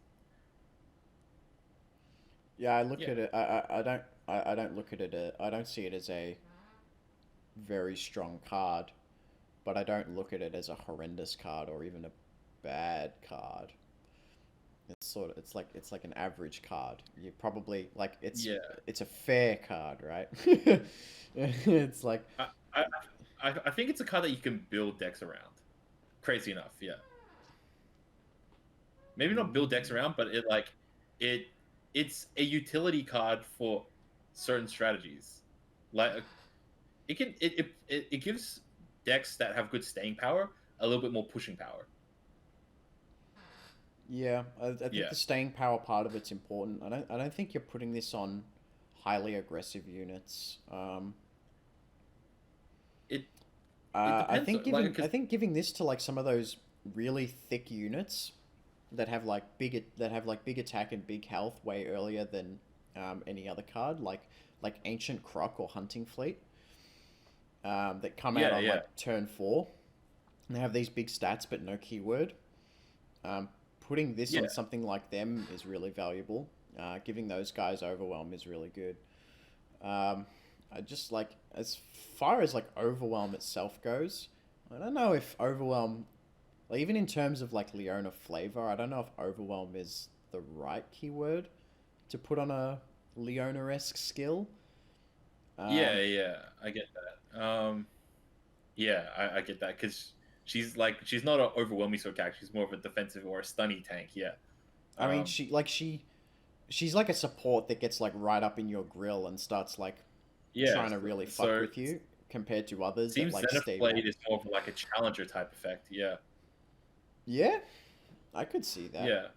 Zenith Blade, Grand and Ally 1-2, and Challenger. Yeah, but then again, in that situation, it'd be like a burst spell because the Zenith Blade is like an engage tool. But yeah. Okay, I think it's decent. You think it's okay? But yeah, I'm a little bit below decent, but I'm not too far below. Yeah. Next card, and this is a spicy card. This is game-breakingly spicy. It is Sunburst, 6-cost slow spell, deal 6 to a unit, or Daybreak.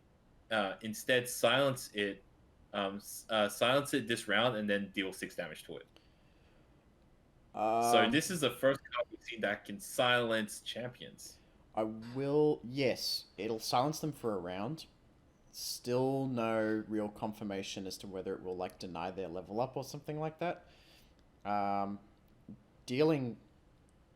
So I remember when I first saw this card, I looked at it and thought, why would it matter if you're silencing them if you're dealing 6 to it? In hindsight, it's actually really relevant. Because a lot of us sort of looked at it and goes, oh, what? So you're going to stop like last breath effects or something like that? And in the video, they show it off on Ledros, dealing 6 to Ledros, and then he's silenced so he doesn't return to your hand. It's occurred to me that the only way to stop this card is like if it's Daybreaked, the only way to stop this card is to deny it. And I mean literally deny it. I don't mean spell shield, because the silence will remove the spell shield. And they can't buff it above 6 health, because the silence will remove the buffs before it deals the damage. This is Doesn't spell shield cancel Sunburst altogether? I think the silence would remove the spell shield. No, but this I don't this think. I don't so think. I think it has to spell silence shield. first and then deal 6 though. Okay, so what does spell shield say? It's like the next time it would be affected by a spell, cancel the spell, right? So that would probably if it was to cancel the sunburst, it would just cancel the entire thing. I'm pretty sure spell shield would block against sunburst. We'll find out when it comes out. I'm not sure. Yeah. But it's slow, which does hurt a little bit. It's kind of like a slow speed vengeance in a way, but it does cost 1 less. 6 is kind of I think after 6 is kind of like the cutoff for spells, where like it has to be so good that it's worth spending more than 6, because you can pay for half of it with your spell mana at 6, and also it's all like there are a lot of 6 cost spells that don't normally see play start seeing play in things like Lux decks as well. So the slow doesn't hurt sunburst that much, because whatever buff your opponent puts on their dude, you just silence it all.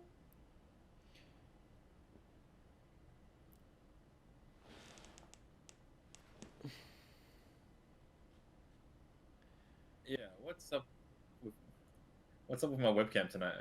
Yeah, it's the 3rd time. That's crazy. I might have to update some drivers or some shit.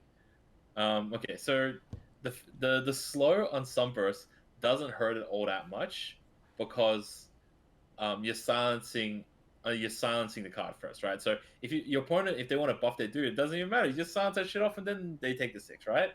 So the only real relevant way that the slow affects the sunburst is that obviously you can't do it in response to stuff, but if your opponent like sacks their guy, so if your opponent uses like glimpse or something, then but then the dudes, if they glimpse it, then they can get death ability. So Fervor also enables that, but I mean, like it's like 2 regions if you don't count like single combat gimmicks. Otherwise, unless they open attack into you, this is a really consistent form of removal on Daybreak. It's just gonna kill something, yeah. Yeah, it's gonna mega kills something, right? I'm not sure if it mega kills it, because it's not like it obliterates it or anything. Yeah. If there was like a card that was going to mega kill something, it'd be like silence it and then obliterate it. Yeah, sure. Yeah. But yeah. Like the thing about whether it stops level up abilities, right? So the one true test of this card is what happens if you sunburst Tryndamere. Tryndamere, that's a good point.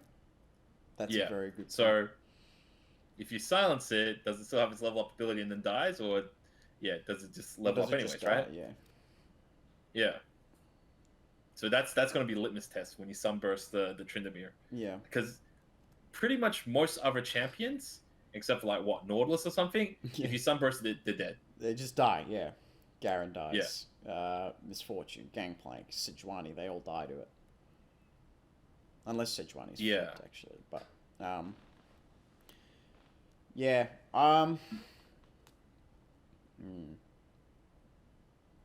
So as for the playability of this card, I'm not sure. I don't like. Okay, you're not playing in Daybreak stuff, and it would depend on what sort of strategies you're playing Targon stuff in.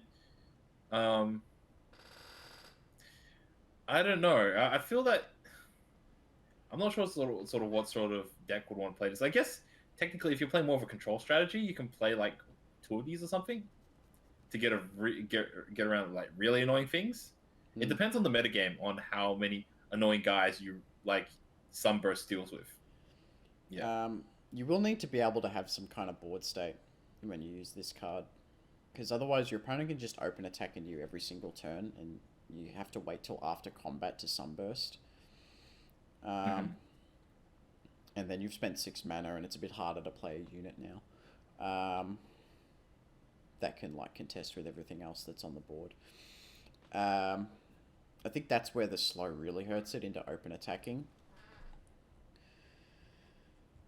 I think on its own, it's not a terrible card.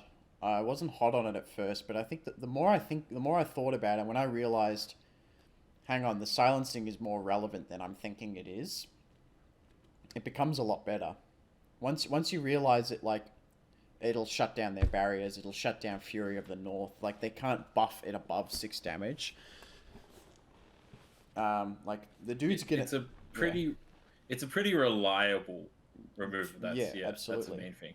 And I think 6 is a good cost point for it. There's a card in Bilgewater called Scrap Shot, which is a fast spell, and it's 7 mana, deal 7, toss 3. Never fucking see this card. Why would anyone play a fast speed 7 mana, deal 7 when there's Vengeance in the game? I'm pretty sure Scrap Shot doesn't even deal 7. Doesn't Scrap Shot deal like 4 or some shit? No, it deals 7. It does. I guarantee it does. There's a card called Double Up, which deals 2 to a unit and 4 to the Nexus if it kills. Yeah, if that's what you're confusing it with.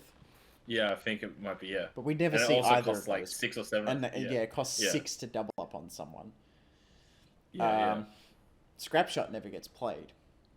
But, like, the only deck that would run Scrap Shot most of the time, and this is the only time I've ever seen Scrap Shot, is in Nautilus decks. Fucking Nautilus decks are all in Shadow Isles. Just run 3 Vengeances if you're that keen on having a Scrap Shot in your deck. Like, you don't need that additional 3-card toss at mana 7. Yeah. It's pretty overkill. Which is why I think Scrap Shot should be which is why I think there should be a pirate toss archetype that revolves around strong effects that come out below the curve, but they toss you a shitload of cards. Oh, okay. So you're going to lose from the tossing. Yeah. It's kind of like Pot of Desires. I know what that is. You don't? Do you? Yeah, I do. Pot of Desires, you get to add one. You draw 2 cards, but you have to like remove the top 10 cards of your deck. Yeah. That's what I was referring to. Yu-Gi-Oh. Okay, because you said it in the yes, I know what that means. Yeah. Kind of way. So I wasn't sure. Yeah. But yeah, okay. So like, Leona's like sort of the Daybreak Leona's kit isn't as like complicated as other kits, but it seems like very dependable, just kind of like the Marcia. Arguably, I think there's a deck concept that runs the Leona shit with like some Demacia support, just so you have access to like single combat, because you're playing like, fuck man, like Solari Shieldbreaker with single combat. Yeah. Play this guy. Good, yeah. Play a 3/6 and then single combat some shit. Like he can trade 2 units in combat like that. Yeah. So yeah, I agree. Like there's some interesting things available to that. Potentially even Noxus can do some like interesting things with it as well. You know, brothers bonding some guys. Your opponent doesn't want to block the shield bearers, your brothers bond them, send them in, or whatever. Yeah. But yeah, okay. Now onto the 3rd region that got revealed: Trundle and Freljord. Wow, there's a lot of Freljord cards. So, Trundle, he's a 5-cost 4/6. He's got regeneration. When I'm summoned, create a Ice Pillar in hand. And his level up is I've seen you play Ice Pillar. His leveled up side is 5-cost 5/7, so it's got the +1/+1. It's got Overwhelm and Regeneration. When I'm summoned, create an Ice Pillar in hand, and on attack, grant me +1 attack for each 8-cost card you behold. Behold is the new keyword for Freljord. A behold triggers if you hold a specified card, a card of the specified cost in hand. So if you have like a card of the relevant cost in your hand or higher, then you get the behold trigger, right? Yeah. So Trundle creates the Ice Pillar, which is an 8-cost 0/8, and it's got vulnerable. On play, refill 8 mana. On play and round start, give the strongest enemy vulnerable vulnerable this turn, so it's like kind of like the pillar in the game. So yeah, so he's a 5-cost 4/6, which is about right stats. The fact that he's got regeneration is actually pretty good on 6 health. That gets that. It's a very relevant. Taking that one attack and putting it on his health for a regeneration unit. Yeah, because means he can now block the 5/5. now he can block all the 5/5s that are coming out on the same turn, and then he gets all his health back. Yeah, so that seems really strong. Yeah, and then on the flip side, he's got the overwhelm as well, so he can punch through on attack, and then he's also like regenerating up. The ice pillar. So yeah, so it's actually like a pretty easy level up. You just have to get up to what, round 8. You are like And- it's gated out at 8 mana, but there Yeah. are ways to like cheat your mana gems. Ramp. Yeah. Yeah. So you can So yeah, Froyo does have ramp. Yeah, you can realistically get it out on like turn 7. If you're lucky, you might even get it on turn 6 if you draw into like 2 catalysts, or if you run warding stones or something like that. There is also another card Yeah. they've shown off that will give you an extra mana gem for the start of the round. So there are a few different ways in order to get mana gems. Potentially that plunder chick that gives you a mana gem is good in a Trundle deck over some of the other options though. yeah. And she hasn't really seen Yeah. any play otherwise. She might actually have a home in the troll shit. Yeah. So Trundle feels like he's kind of like a Vi, in that like Vi, you're not playing her for her skills or whatever. She's just like a beefy bunch of stats with some good keywords. I Yeah, feel like Trundle's kind of the same. I feel that way as well. Yeah. I Like do. you don't even have to go into any of this whole shit. Yeah. Yeah, I do see him as a big bundle of stats, and and he's very useful on his own. He's probably easily, which I'm glad to see because he is a champion. He is probably the best card revealed out of most of this troll shit, except for maybe like one of the spells that we'll talk about later, and maybe some people would argue Augur of the Old Ones is also in that category, but I'm not sure.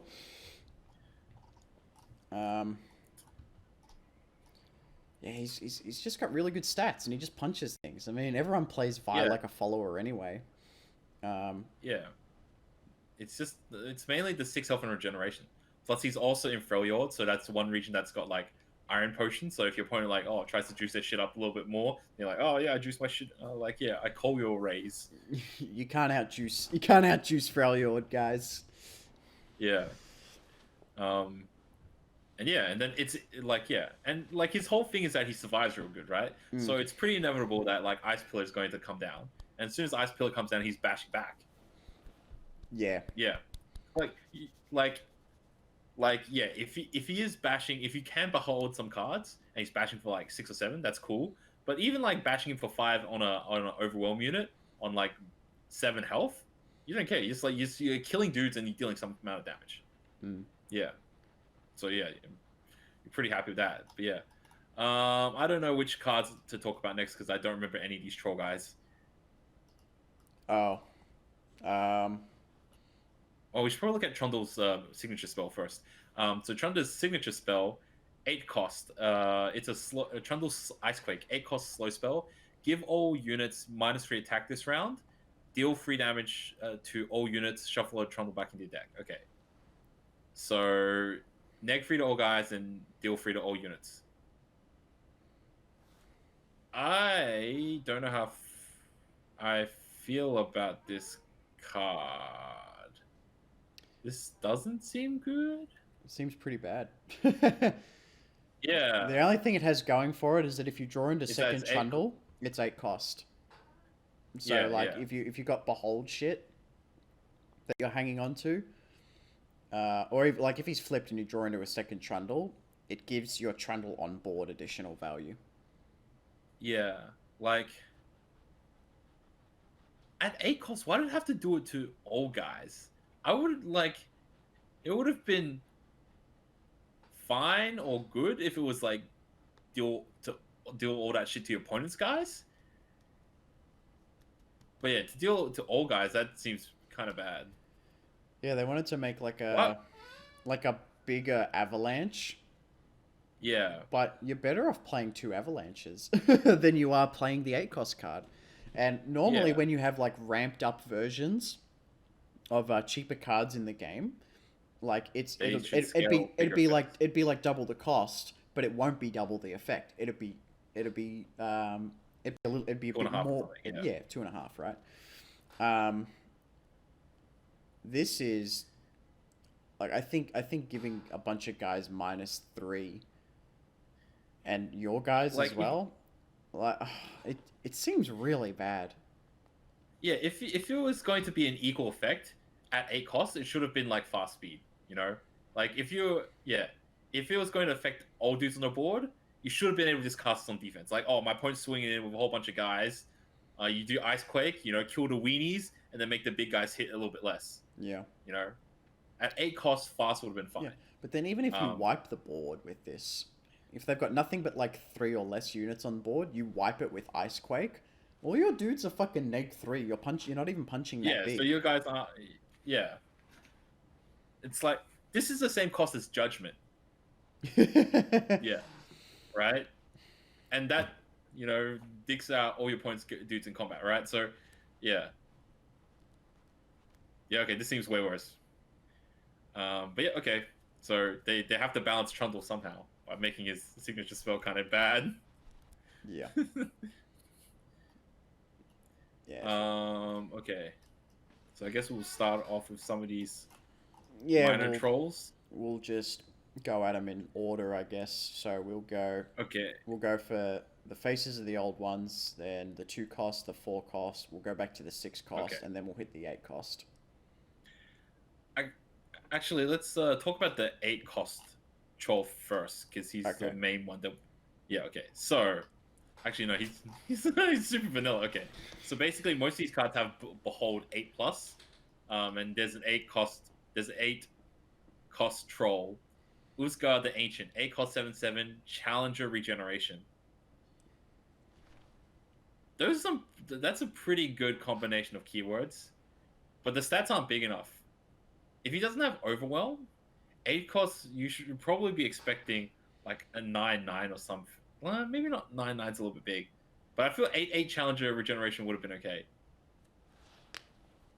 Probably. Considering how late this card's coming out. Yeah. And also I'm surprised there's I'm surprised that they don't have like a troll keyword or something.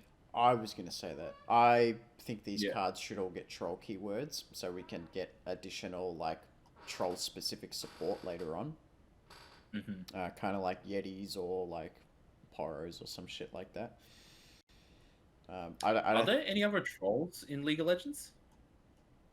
In the video game, in the video game that we played, or the card game?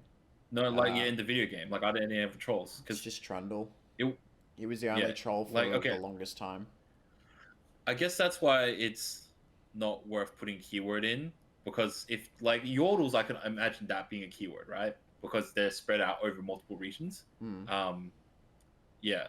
But like with Trundle, it's like you just make all the Trundle cards all you make all the trolls. All the trolls are going to be like Trundle related anyways, right? Yeah. So they're all so there's kind of no need to put a troll keyword. I don't know. Yeah, but maybe they could always just retroactively like patch them in. But yeah. Yep. Uzgar the Ancient, not great, but you have to fill your deck with these crappy 8 cost cards in order to make your other cards good.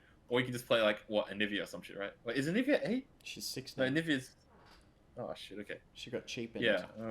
You could run Tryndamere, or you can run Tryndamere's spell, Battle Fury. Oh yeah. You can run Battle Fury, and that's an 8 cost card. Which arguably is not terrible with these regeneration guys. And Trundle has Overwhelm, and there's another guy that has Overwhelm and grants Overwhelm. Uzgar seems kind of weak. Yeah. All right. Faces of the Old Ones. It's a 2 cost 0/2. Round Okay. Just one last thing. I guess for this Uskar Ancient thing, it's probably for players that are poor, and like, it's like you can still play the troll behold shit, and even if you are poor, you can still like just play the budget version with Uskar the Ancient. Maybe. I don't know. Yeah. That's At, probably at the reason. at the very least, although he is 8 cost and it's quite late in the game, like I'd imagine this troll strategy is a late game type strategy anyway. Like he can just bash whoever he wants and win the trade and survive. At the very least, as a unit. But he's not like he's just going to be pulling cards, punching cards forever after. He's not punching through anything. Yeah, so he's not dealing damage, but he's just like, it's slowly chipping away at your opponent. Yeah. Yeah. So Face of the Old Ones, 2 cost 0/2. Round start. If you behold an 8+ cost card, get an extra mana gem this round. So it's like the stones. Yeah. Except it costs 1 less, has 1 less health, but it also requires you to behold an 8+ card. I think it's got 2 less health. I think Warding Stones is 0/4. Is it? Okay. Yeah.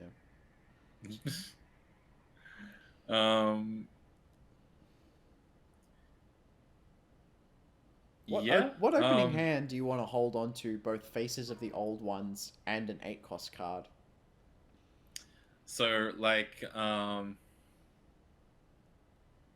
don't know. Like, is there like a really good?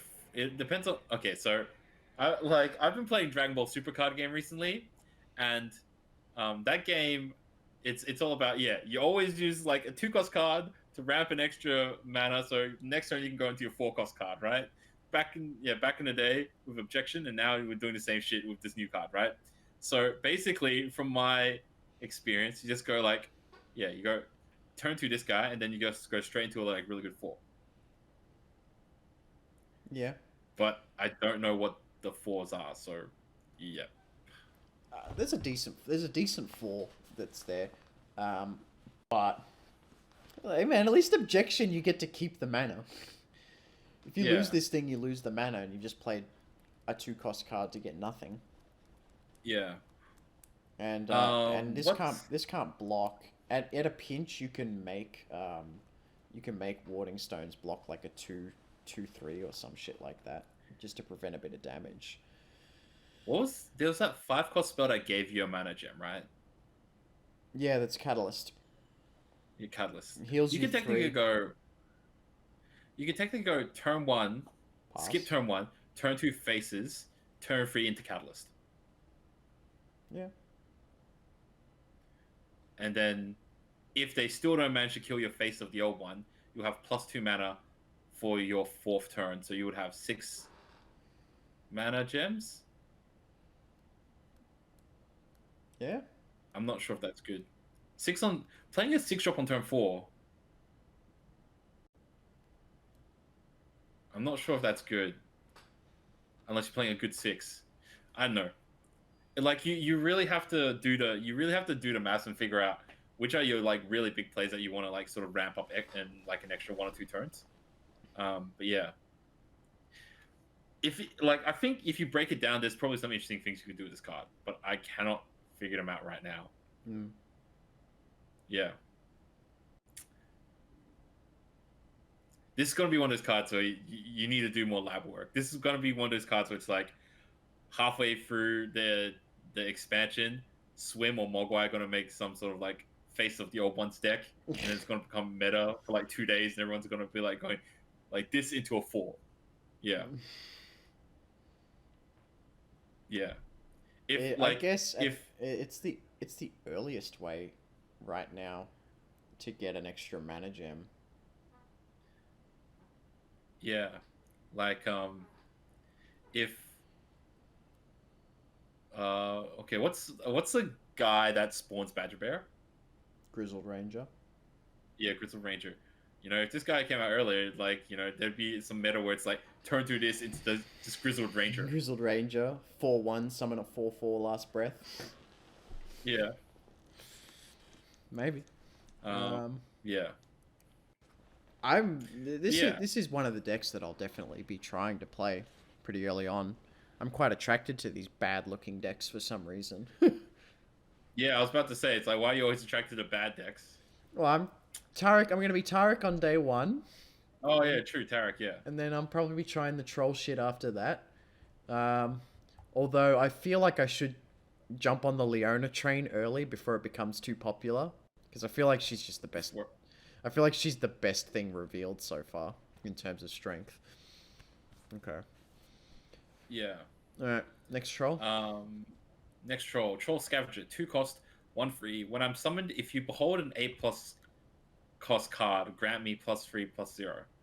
When you summoned, if you behold an 8+, grant it +3/+0. So it becomes a 4 free for a 2-drop if you behold an 8+, which gives it same as the Cursed Keeper dude. Yeah, it's Escaped Abomination, but you normally have Yeah, to. escape. You're normally playing something Sack it. on top of it to sack it. Yeah. So it normal like the Escaped Abomination would normally come with a Butcher on turn 2, or for some reason your opponent like glimpses it on. No, you can't glimpse it on turn 2. There's not enough mana. The only way to do it is to Butcher it, but then you get 2 bodies, a 3/2 and a 4/3. Yeah, it's the same stats as the Patrol Wardens, the ones from Piltover that become 2 cost when you draw them. Yeah, she's a 4/3. Yeah. I'm pretty sure. Yeah, so this guy's a 4/3 as well. Patrol Wardens doesn't see any play though. But Yeah. I feel like this is arguably better than Patrol Wardens. You can draw Patrol Like, Wardens. I am... A lot of those like draw and discount me for the turn cards. Like this is too luck based, right?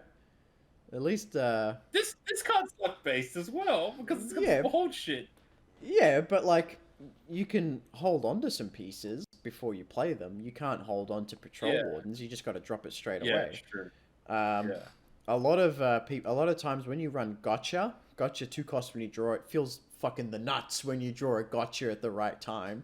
But the amount of times you draw gotcha, like you play a card turn, like you draw gotcha and there's like nothing to fucking hit with it, or you drew it on like turn 1 or something like that, and you just feel bad, and then now you're playing it for 4 mana. It's still decent as a 4 mana play, but you just like it's whatever, you have to do it. Yeah. Like, okay, so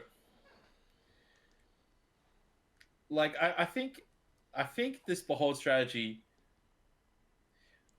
Okay, so the issue is that like, okay, in the behold strategy, you'll always just keep one. Like if you see an 8, you'll keep one of the 8s and you just mulligan all the other 8s away, right? Yeah. But it's like, how many 8s do you need to jam into your deck to consistently get 8s early on, right? Even No at or more you do than some 5. shit where you even at or you do some shit where you play on treat and just like run Tryndamere, and then you can always on treat into the Tryndamere or some shit. What if you draw Trundle on treat? Don't run Trundle. Like, Jeez. God, what was I gonna say? Troll Scavenger for free if you get it. It's fine, but like, the thing is, it still dies to 3/2s. Yeah. They And should the have fucked up released. thing is, it can't even. They should have released. They should have done. They should have revealed him, released him, as a potential 4/4, and then nerfed him later. Because then everyone would remember that it was a good card, and people might still play it afterwards. Yeah. Like, other than just being like 4 attack, it's just a 2 cost dude. But the thing is, okay, if you don't have the 8 cost card, it's really bad. A 2 cost 1 free is really bad. Yeah. So, yeah, that's also a thing as well, right? Like, you can't just look at it like if you do have it or don't have it. But if you do have it, here's how good it is. But if you don't have it, how bad is it, right? And if you don't have it, it's pretty bad. You kind of miss the window of it being a good, like a good play after like turn 4. Like once, Yeah. I guess once turn 4 comes around, it's just like an average like turn 4 play. If you get it on turn 2, real nut card. If you get it on turn 3, oh yeah, it's all right. It's pretty good. And then if you get it on it's not turn, even like a real nut card, man. Like that shield bearer trick's a nut card on you. This guy's all right, just like I'm over, all right. good, yeah. Maybe I'm overselling it a bit. Maybe it could be stronger. Yeah. Maybe they should buff it.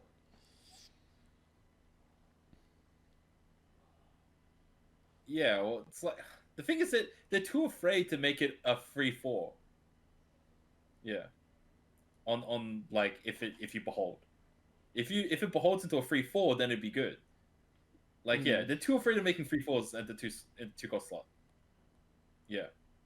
4 health at 2 is too much. I don't know. I kind of want some fucking 4 health units. Yeah. But yeah, I'm not convinced about Troll Scavenger. Yeah. Fair enough. I wasn't really either. How about Troll Ravager? Next card, Troll Ravager, 4 cost, 3/5. When I'm summoned, if you behold an 8+ cost card, grant me regeneration. For a 4 cost, 3/5 regeneration, I can get behind that. I can. Yeah. I think this is a very good turn 4 play. And at turn 4, you've got more time to draw into an 8 cost card. So. Oh, I just thought about this is a region with Omen Hawk. Yeah, it is. Oh man, you can Omen Hawk the trolls and shit. It's actually all right. These stats are actually getting kind of legit now. All right, Omen Hawking a Troll Ravager or that spoils card. The one that gives you guys +1/+1 top 3. Yeah. That's actually pretty legit. It is. Yeah, you just swing away this guy like every turn, if he's got the regeneration. Absolutely.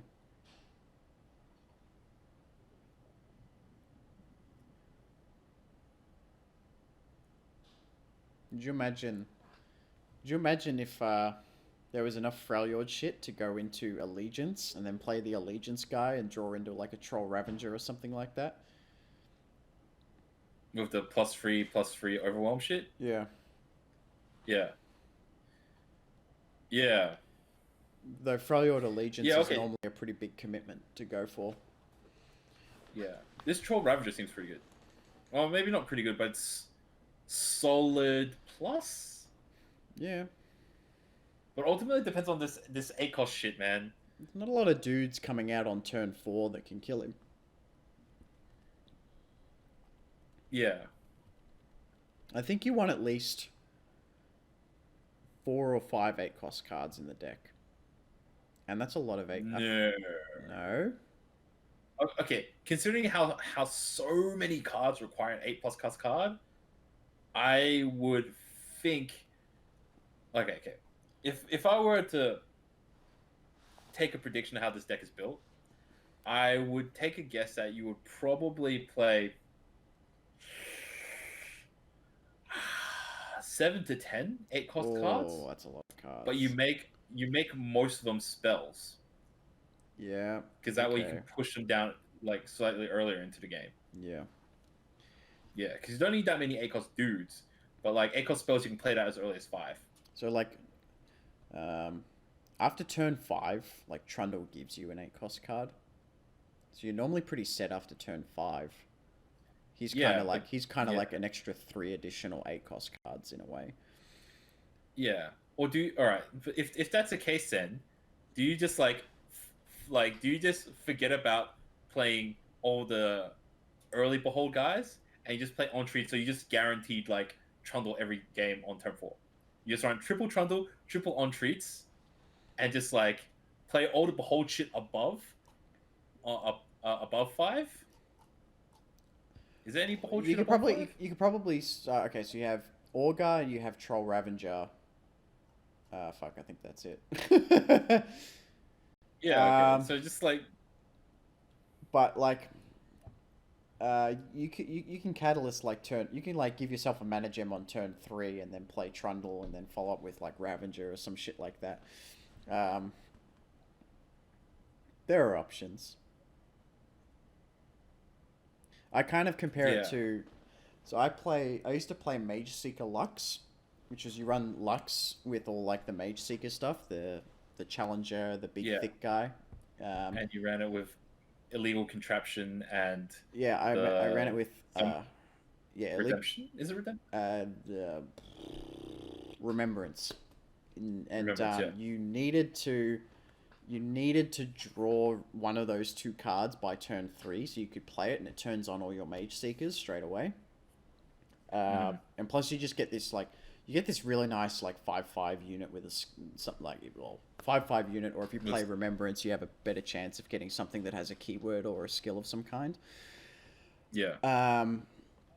If you didn't get that 6-cost card on turn 3, it felt really bad, and you're playing really behind from that point, which is why I played it in P&Z, because if you're running it with illegal contraption, then you're then you know I was running 3 of one, 2 of the other, so I had 5 cards in a deck of 40 that I could draw into, mulligan hard for it,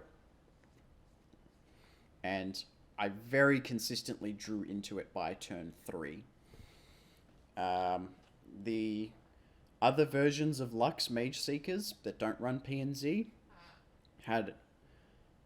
will still draw into Remembrance by turn 3, but there are a lot of games where you just don't, and then it's like, oh fuck, now I have to play something else, and it just doesn't feel as good. Yeah. So that's kind of where I based my roughly 5 copies of 8-cost cards. But I really don't want to be in a situation where I'm just like bricked up with 8-cost units. Yeah. So that's the issue, right? Yeah. So like, at least 6-cost spells can be played on turn 3. Yeah. So it really depends on, like, the Troll Scavenger you can skip, right? Troll Ravager, if you can get it, you get it. If you don't get them, whatever, right? So yeah, you just skip all this early Behold shit.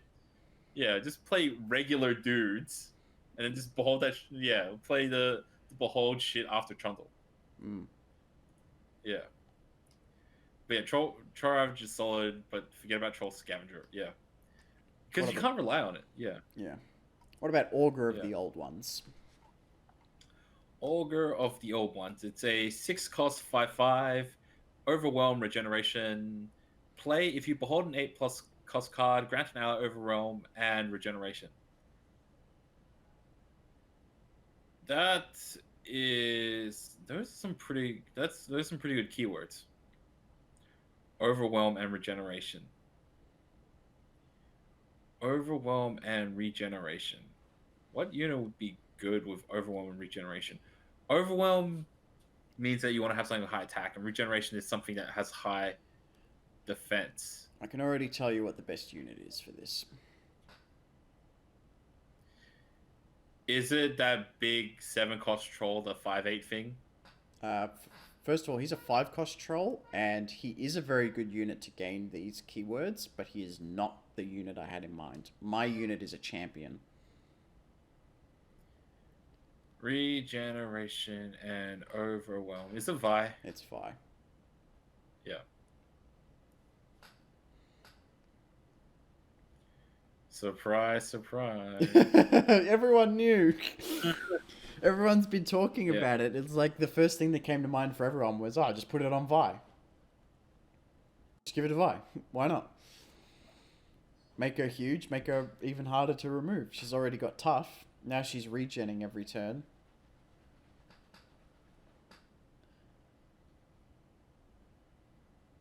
Yep.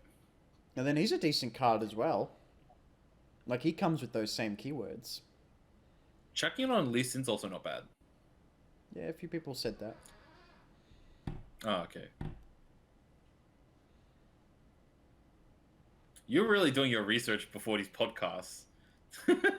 Bro, I stay up till after 2 in the morning every night to see all the card reveals, and then I sit there and watch the streams where people are talking about them.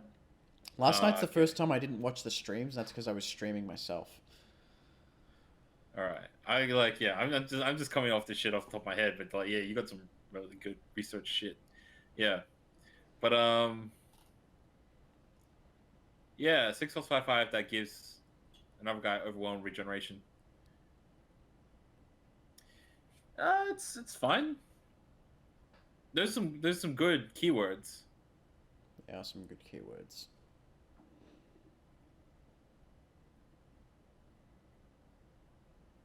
Yeah, it's fine. Like Froyo dudes get beefy anyway, so yeah. Yeah. Yeah, Froyo dudes are already quite thick. Now you can give that thickness some keywords. Give them a little extra punching power, and Yeah. and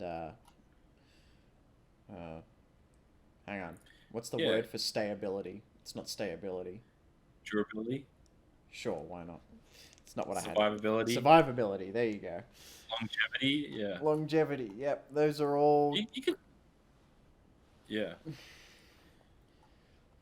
But yeah, but like the thing is, like, if you skip all that, like, okay, Augur of the Old Ones doesn't really help out all of the troll guys, right? Because Augur of the Old Ones doesn't give anything that Troll doesn't already have, right? And Troll Ravager already has regen. Yeah. So Even what are you Uzgar giving already this has regen. yeah. So, and you can't just like slot this into like a Demacia deck or something, right? Because you also need the 8-cost card bullshit. Yeah. Demacia doesn't run any 8-cost cards normally. Yeah, that's the thing. Yeah. Unless you like start running like 3 of Judgment. Isn't there that also that one that creates 2 elite dudes? Oh, Is that reinforcements? Create 2 Yeah. elites, give all elites 1/1. Yeah, play Behold Demacia. Behold Demacia. Maybe it's a slot in the Demacia elite deck. Just run 3 Yeah. of these guys and then all the elite package. There's still not really a very Yeah. good unit to give it to. Because like you probably want to give Overwhelm to Garen, but Garen's already got regen. You can give Overwhelm regen to most of the fires that you get off of Remembrance. Remembrance. So there's the well, Radiant Guardian is Radiant actually Guardian, a very good Radiant target Guard for would be this card. fantastic with it. The tough 5/5 guy is good with it. The double attack Moose is good with it. Yeah, for sure. Yeah, like the challenger guy might be all right with it. Yeah, like pretty much all of those dudes. All of good with Augur. Demacia's 5-drop units are good with Augur. Augur's Yeah. keywords. Yeah. In All my right, mind, yeah. for some reason, RG already had one of those keywords. Because like sometimes, in my head, confuse regen and lifesteal, but it's only because their keywords have the exact same color. Oh yeah. But I know they're different. Don't make fun of me. I didn't make fun of you. I'm less familiar with this shit than you are, man. I didn't play this shit all day. Yeah, I only played in the morning when I'm supposed to be working. Passing up on some of those daily activities. Yeah. Okay. Yeah. Augur Alright, looks good. Yeah. Let's And talk even about this and to be broad. honest, even if you only have 3 8-cost cards, like you should like there's a good chance of drawing into one of those by turn 6, right? No, No? not at all. What do you mean no?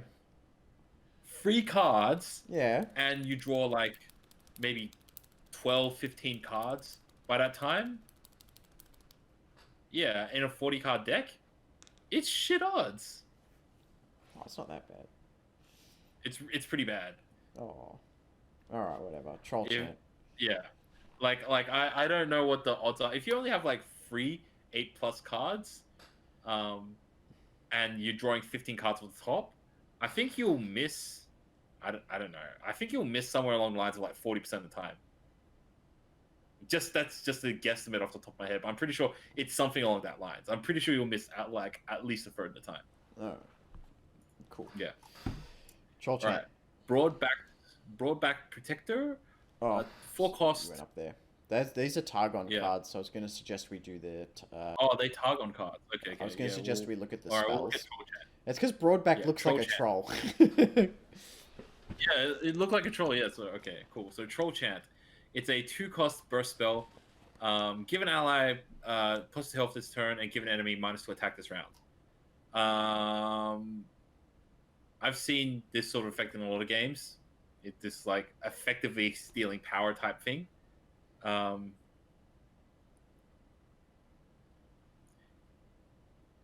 This is a lot more devastating the other way. Like I've seen cards where give one of your opponents and one of your enemies -2 health and give one of you guys +2 attack, and it allows you guys to just trade super high up the curve. But this way, this basic like this kind of is like frostbite, right? Like frostbitey type effect. And in effect, like because a lot of the frostbitey sort of cards also don't specify a card that's frostbitten. They specify a guy that's got 0 attack. So this is also like a 2-cost frostbitey-esque type effect outside of brittle steel and shit, right? It can also Giving that +2 health is also pretty good. yeah, it swings 2 combats as well. Yeah, yeah. So it doesn't have to be like one guy fighting another. You can give one Yeah. guy 2 health who's about to lose a combat, and then -2 health to another guy who was about to win a combat somewhere else. Yeah. Plus the extra 2 health is kind of like healing as well. So it's also like weaken an attack and also heal 2. For 2, it's pretty good. Yeah. It's pretty good. It's like iron potion level of good. Yeah, it's Yeah. in a way it's a direct upgrade to Iron Potion. You pay a little bit more, you get a little bit more. Yeah. I think you make a good point about it being much stronger the other way around. Because it doesn't make your dudes fight better. Fight better. It's a survival one, which is Froyod's thing. Yeah. Yeah. But considering like all this shit is about regen, I can see why the troll chant is more relevant than the other way around. Absolutely. Yeah. Well. Okay. Yeah. Next card, Call of the Wild. It's a 3-cost burst spell. Draw the top 4 cards of your for the top 4 cards in your deck. Draw each Yeti, Pora, and Elnuk. Then shuffle the rest into your deck.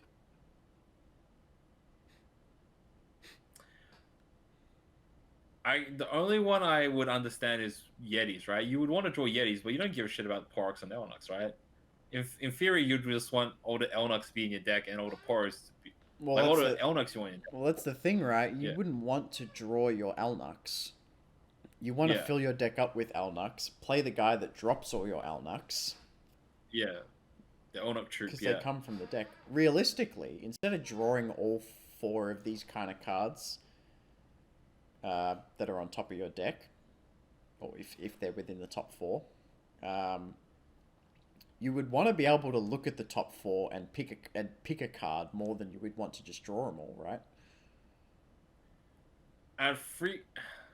So I get what this is trying to do. It's at free cost. It's supposed to be like, all right, you're paying free, and it's like, if you stack your deck with a shit ton of these dudes, you can get a massive amount of dudes. You can get up to 4 cards worth of value off free mana. So many dudes, right? But the thing is that you don't win the game by just spamming the board with more dudes, or do you? I don't think so. Yeah. It's like the problem with the Yeti thing is that the only Yetis you can main deck are really expensive. It might be fine for drawing the Ancient Yeti earlier, because Ancient Yetis are 5/5 overwhelm, 7 cost, but every turn it's in your hand, it gets its cost reduced by 1. So I can see a world in where you'd want to get that card into your hand earlier, which might make this a little bit better. But the other Yeti you can main deck is like it's like a 7 mana 5/5 frostbite everything 3 or less. Never gets played. It's been experimented with in War Mothers, and it's quite funny when it hits the board and out of nowhere from War Mothers and frostbites a bunch of shit. hasn't really been played much out of that light experimentation. The Enraged Yeti is the Yeah. Yeti you want, but that Yeti can only be put in your deck by Trapper, who's you're going to draw into in a couple turns anyway, or Yeah. you play the 1-mana Yeti Yearling, who puts it in a random position in your deck. So you might not. So I could just imagine so many times in a Yeti deck, this thing just completely whiffs. And it can't draw like Tall Tales or something. Tall Tales, the other part of the Yeti synergy, plays you another Yeti on the board if it plays you a second Yeti on the board if you've already got one, or puts a Yeti in the top few cards in your deck. Like, how much mana do you want to spend to draw a fucking Yeti? Yeah, right. And you don't care about drawing Poros. The And there's not Elnux, even that many Poros. drawing Elnux Yeah. is retarded. You never want to draw Elnux. It's completely counterintuitive to the strategy. Like if you've got the Elnuk if you've got like the Elnuk that plays the other Elnuks in like You want to stack your deck with more Elnuks, yeah. yeah, and then you've got the other you've got like 2 more Elnuks in the Yeah. top 4, and then you draw these 3 Elnuks, and now your Elnuk play is like way weaker. Yeah, so literally the only reason why you play this card is it's because you're a dumbass. You draw your deck by filling up all maximum copies of all these things. All so you 3. Get a shit ton of Cold and Wild. So your deck is Hearthguard, Mobilize, and Call of the Wild, and your entire strategy revolves around drop 1 Hearthguard, buff all your guys, Call of the Wild, just fill your hand up, mobilize, and just drop this guy. Oh my god. Oh. Jesus. But it's still think bad, and you'll probably lose. I think it makes the most sense in Poros, but I still don't think it's good. I actually think it's really bad. Yeah, it's bad. It's really bad. Alright, the last 2 are Targon cards that got revealed. We haven't done Revitalizing Raw. Oh, we haven't? Yeah. I forgot all about it. Yeah, 7 costs, slow spell. Pick a unit in your hand to reveal. Heal your Nexus by its power. Enlightened, reduce its cost to 0.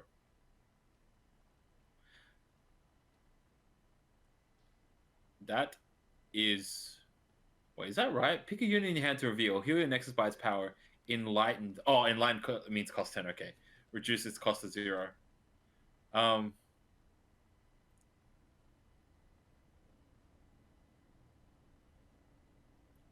It's free healing. Yeah, it's free healing. Enlightened. Yeah. But also, it kind of like, because you can pay for Revitalizing Raw with spell mana, and then it makes the next dude cost 0. So you can jam out extra shit. So like, if you have 13 mana, you can cast a 6 cost card, and then you can use Revitalizing Raw to cast whatever size unit. Yeah. You can play the 6-drop like you said, and then you can cast Revitalizing Raw on like She Wonders, shit, right? Yeah. The 10-drop, and then play that for free, and then obliterate a bunch of shit. And now you've got like a 6 and a 10 on the board. And then you get like massive healing. I think it's really I like, you really only want to play it when you're enlightened. So like, you really only play this in a ramp deck, in my opinion, that gets to 10 as soon as possible. And then that time you spent taking all this face damage and struggling to hang on for those turns, you could just like heal all the way back up. One thing that happens a lot in like War Mother's decks, for example, is you get to that late game point, but you're on like 3 health, and now your opponent only needs to like chip in that little bit more. So yeah, you might get a free dude every turn, but you got to wait a few turns before the value is like really starting to get quite good from War Mothers. So if you've got no units on the board, you War Mothers, you get 1, you get a second one the next turn. They might have 3 units. They can just go all in and punch the face. You can't block it all. Yeah, I was about to say this is going to probably go in War Mother's decks, because you got the big enough dude to get the heals, and then you play the dudes. Yeah. Absolutely. Well, War Mom's decks, but also you heal by the card's power as well. So, like, yeah, you need to like in order to heal effectively, you have to include big dudes. Yeah, sure. I mean, you can cast Yeah. it on Trinity, you can cast it on She Wonders. There's other dudes in Freljord that have Yeah, quite yeah. large attacks. Hilariously, if They Who Endure ever became like a slow play card, like the classic They Who Endure Spiders deck, where they just like played spiders and stalled till they played They Who Endure. It's like potentially this could have been run in that deck if it was starting to get a bit overwhelmed. It can reveal They Who Endure and heal for its like 2020 health. No, card. Huh? Jehu and Juro is a 1/1, Not in your hand, it's not. isn't it? No. It shows you its power in hand. It doesn't gain those stats when it hits the board. It has those stats in your hand. Oh, really? Okay. If you I thought return, have you ever willed it back to hand? No, I have silenced it though. Yeah, if you will it back to hand, it goes back to hand with all of its attack power and health, Okay. All right. Yeah, I which didn't is know that. very unique to that card. Whereas like anything Yeah, else it's that really unique. Okay. anything else that gets buffed, you return it, it returns to its original stats. Okay. Just like Interesting. resetting Vi or something like that. But yeah, like it seems there's a lot of healing this set when you think about it. Absolutely, there is. Yeah, like a lot of But like Riot don't like A lot of aggro. healing. Riot don't really like aggro in Runeterra for some reason. I think oh no, it's because people like because Burn was dicking around on the meta too hard, Yeah. and the thing is that like, like the only control decks that were viable were decks that could heal. Mm. So you either needed a lifesteal dude or you need to play Shadow Isles. Yeah. And then they had to nerf like aggro because all the other decks couldn't deal with aggro. Yeah. Yeah. So I think they just give everyone some healing so everyone can like so that they can push up aggro decks a little bit more. Yeah. To make it so they had to so yeah, if aggro is the rock and the paper was like all the control decks, right? As soon as they nerfed the rock, as soon as they nerfed the rock, all these other decks could play, and then I don't know, like I'm fucking getting tired, but okay. Basically, they need to make aggro good again, but they need to make it so other decks can handle the aggro. Yeah. Okay. Let's do the last two cards because it's getting a bit late Okay, now. cool. All right, let's do Resplendent Stellarcorn. 5 cost 4/5. On play, heal an ally and your Nexus free. More heals. At 5 cost, you can be getting better dudes. Healing your guy for free and your Nexus for free isn't good enough. Probably Especially when he's going to get his... Probably the only reason this card gets played is if Soraka has a really difficult like healing requirement for a level up. Like you need to heal like a ridiculous amount of health in order to flip her. Yeah, either that or she has some sort of ability that triggers off every time you heal, and that's really good. Yeah. Sure. Yeah. But yeah, so other than Soraka, and then unless the meta becomes like super burny, We may I cannot see I could not see the meta becoming burny. Yeah, with all this heal in the game. realistically, like as it stands right now, this card could be a 5/5 at 5 and have that same effect. There are 5/5s that come in with an effect stronger than that and are 5/5 and probably even have a keyword as well, like tough or something. Yeah. So this seems like a pretty below curve play for its cost. Yeah. And the final card is Broadback Protector. 4 cost 2/7. Round start. Heal your Nexus free. Deal damage to me equal to the amount healed. He'd be pretty good if you gave him regeneration. It would be pretty good if you gave him regeneration.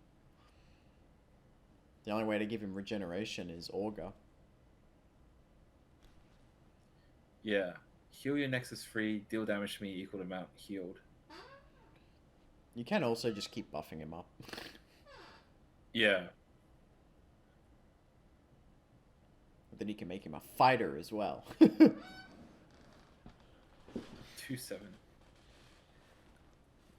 Heal your Nexus free, deal damage to me equal to amount healed. You could probably do something interesting with like Vladimir strat? Nah, but it's round start, so it's really late. Mm. It's just this effect is really late. You play it on 4 and then you're starting healing at that point. Although at that point you're almost always going to get healed because you would have taken enough damage. Yeah, you'll be taking like 3 damage a turn from that point out. Yeah. So technically he can heal you for like 9. Assuming this guy doesn't receive any of his own damage, he can heal you for 9 damage total. Because that last blocker free will lethal him out. But 2 attacks, 2 attack. It's just like 2 attack 7 defense is like really tanky stats for 4, right? Because a 4 costs you get a 4/5 or something, or 4/4, yeah. So you're losing attack stats, but you're putting into your defensive stats. But then like you also heal yourself.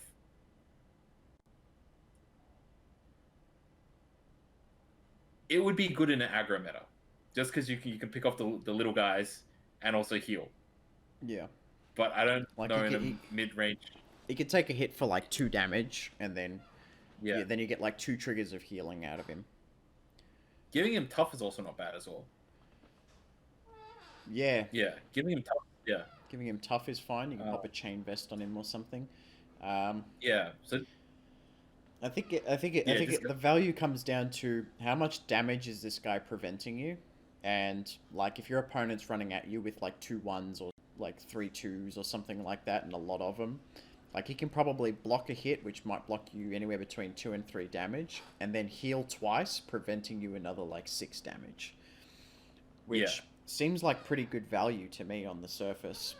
he soaks up a lot. Yeah. Yeah. And that's it. Yay! Yay! We may return to some of these healing cards if we come across a Soraka reveal in the future. Although the next time you see our podcast, we will be playing on the new patch. So I'm sure there will be plenty to talk about until then. But yeah. Yes. But that was a very long episode 18. Yes, it of was. Funsmiths podcast. Be sure to like and subscribe and leave a comment under the video to tell us what you thought and your opinions on these cards, and even some cool deck ideas that you have yourselves. And that's it. Thanks for watching. GrandJason out. Huh.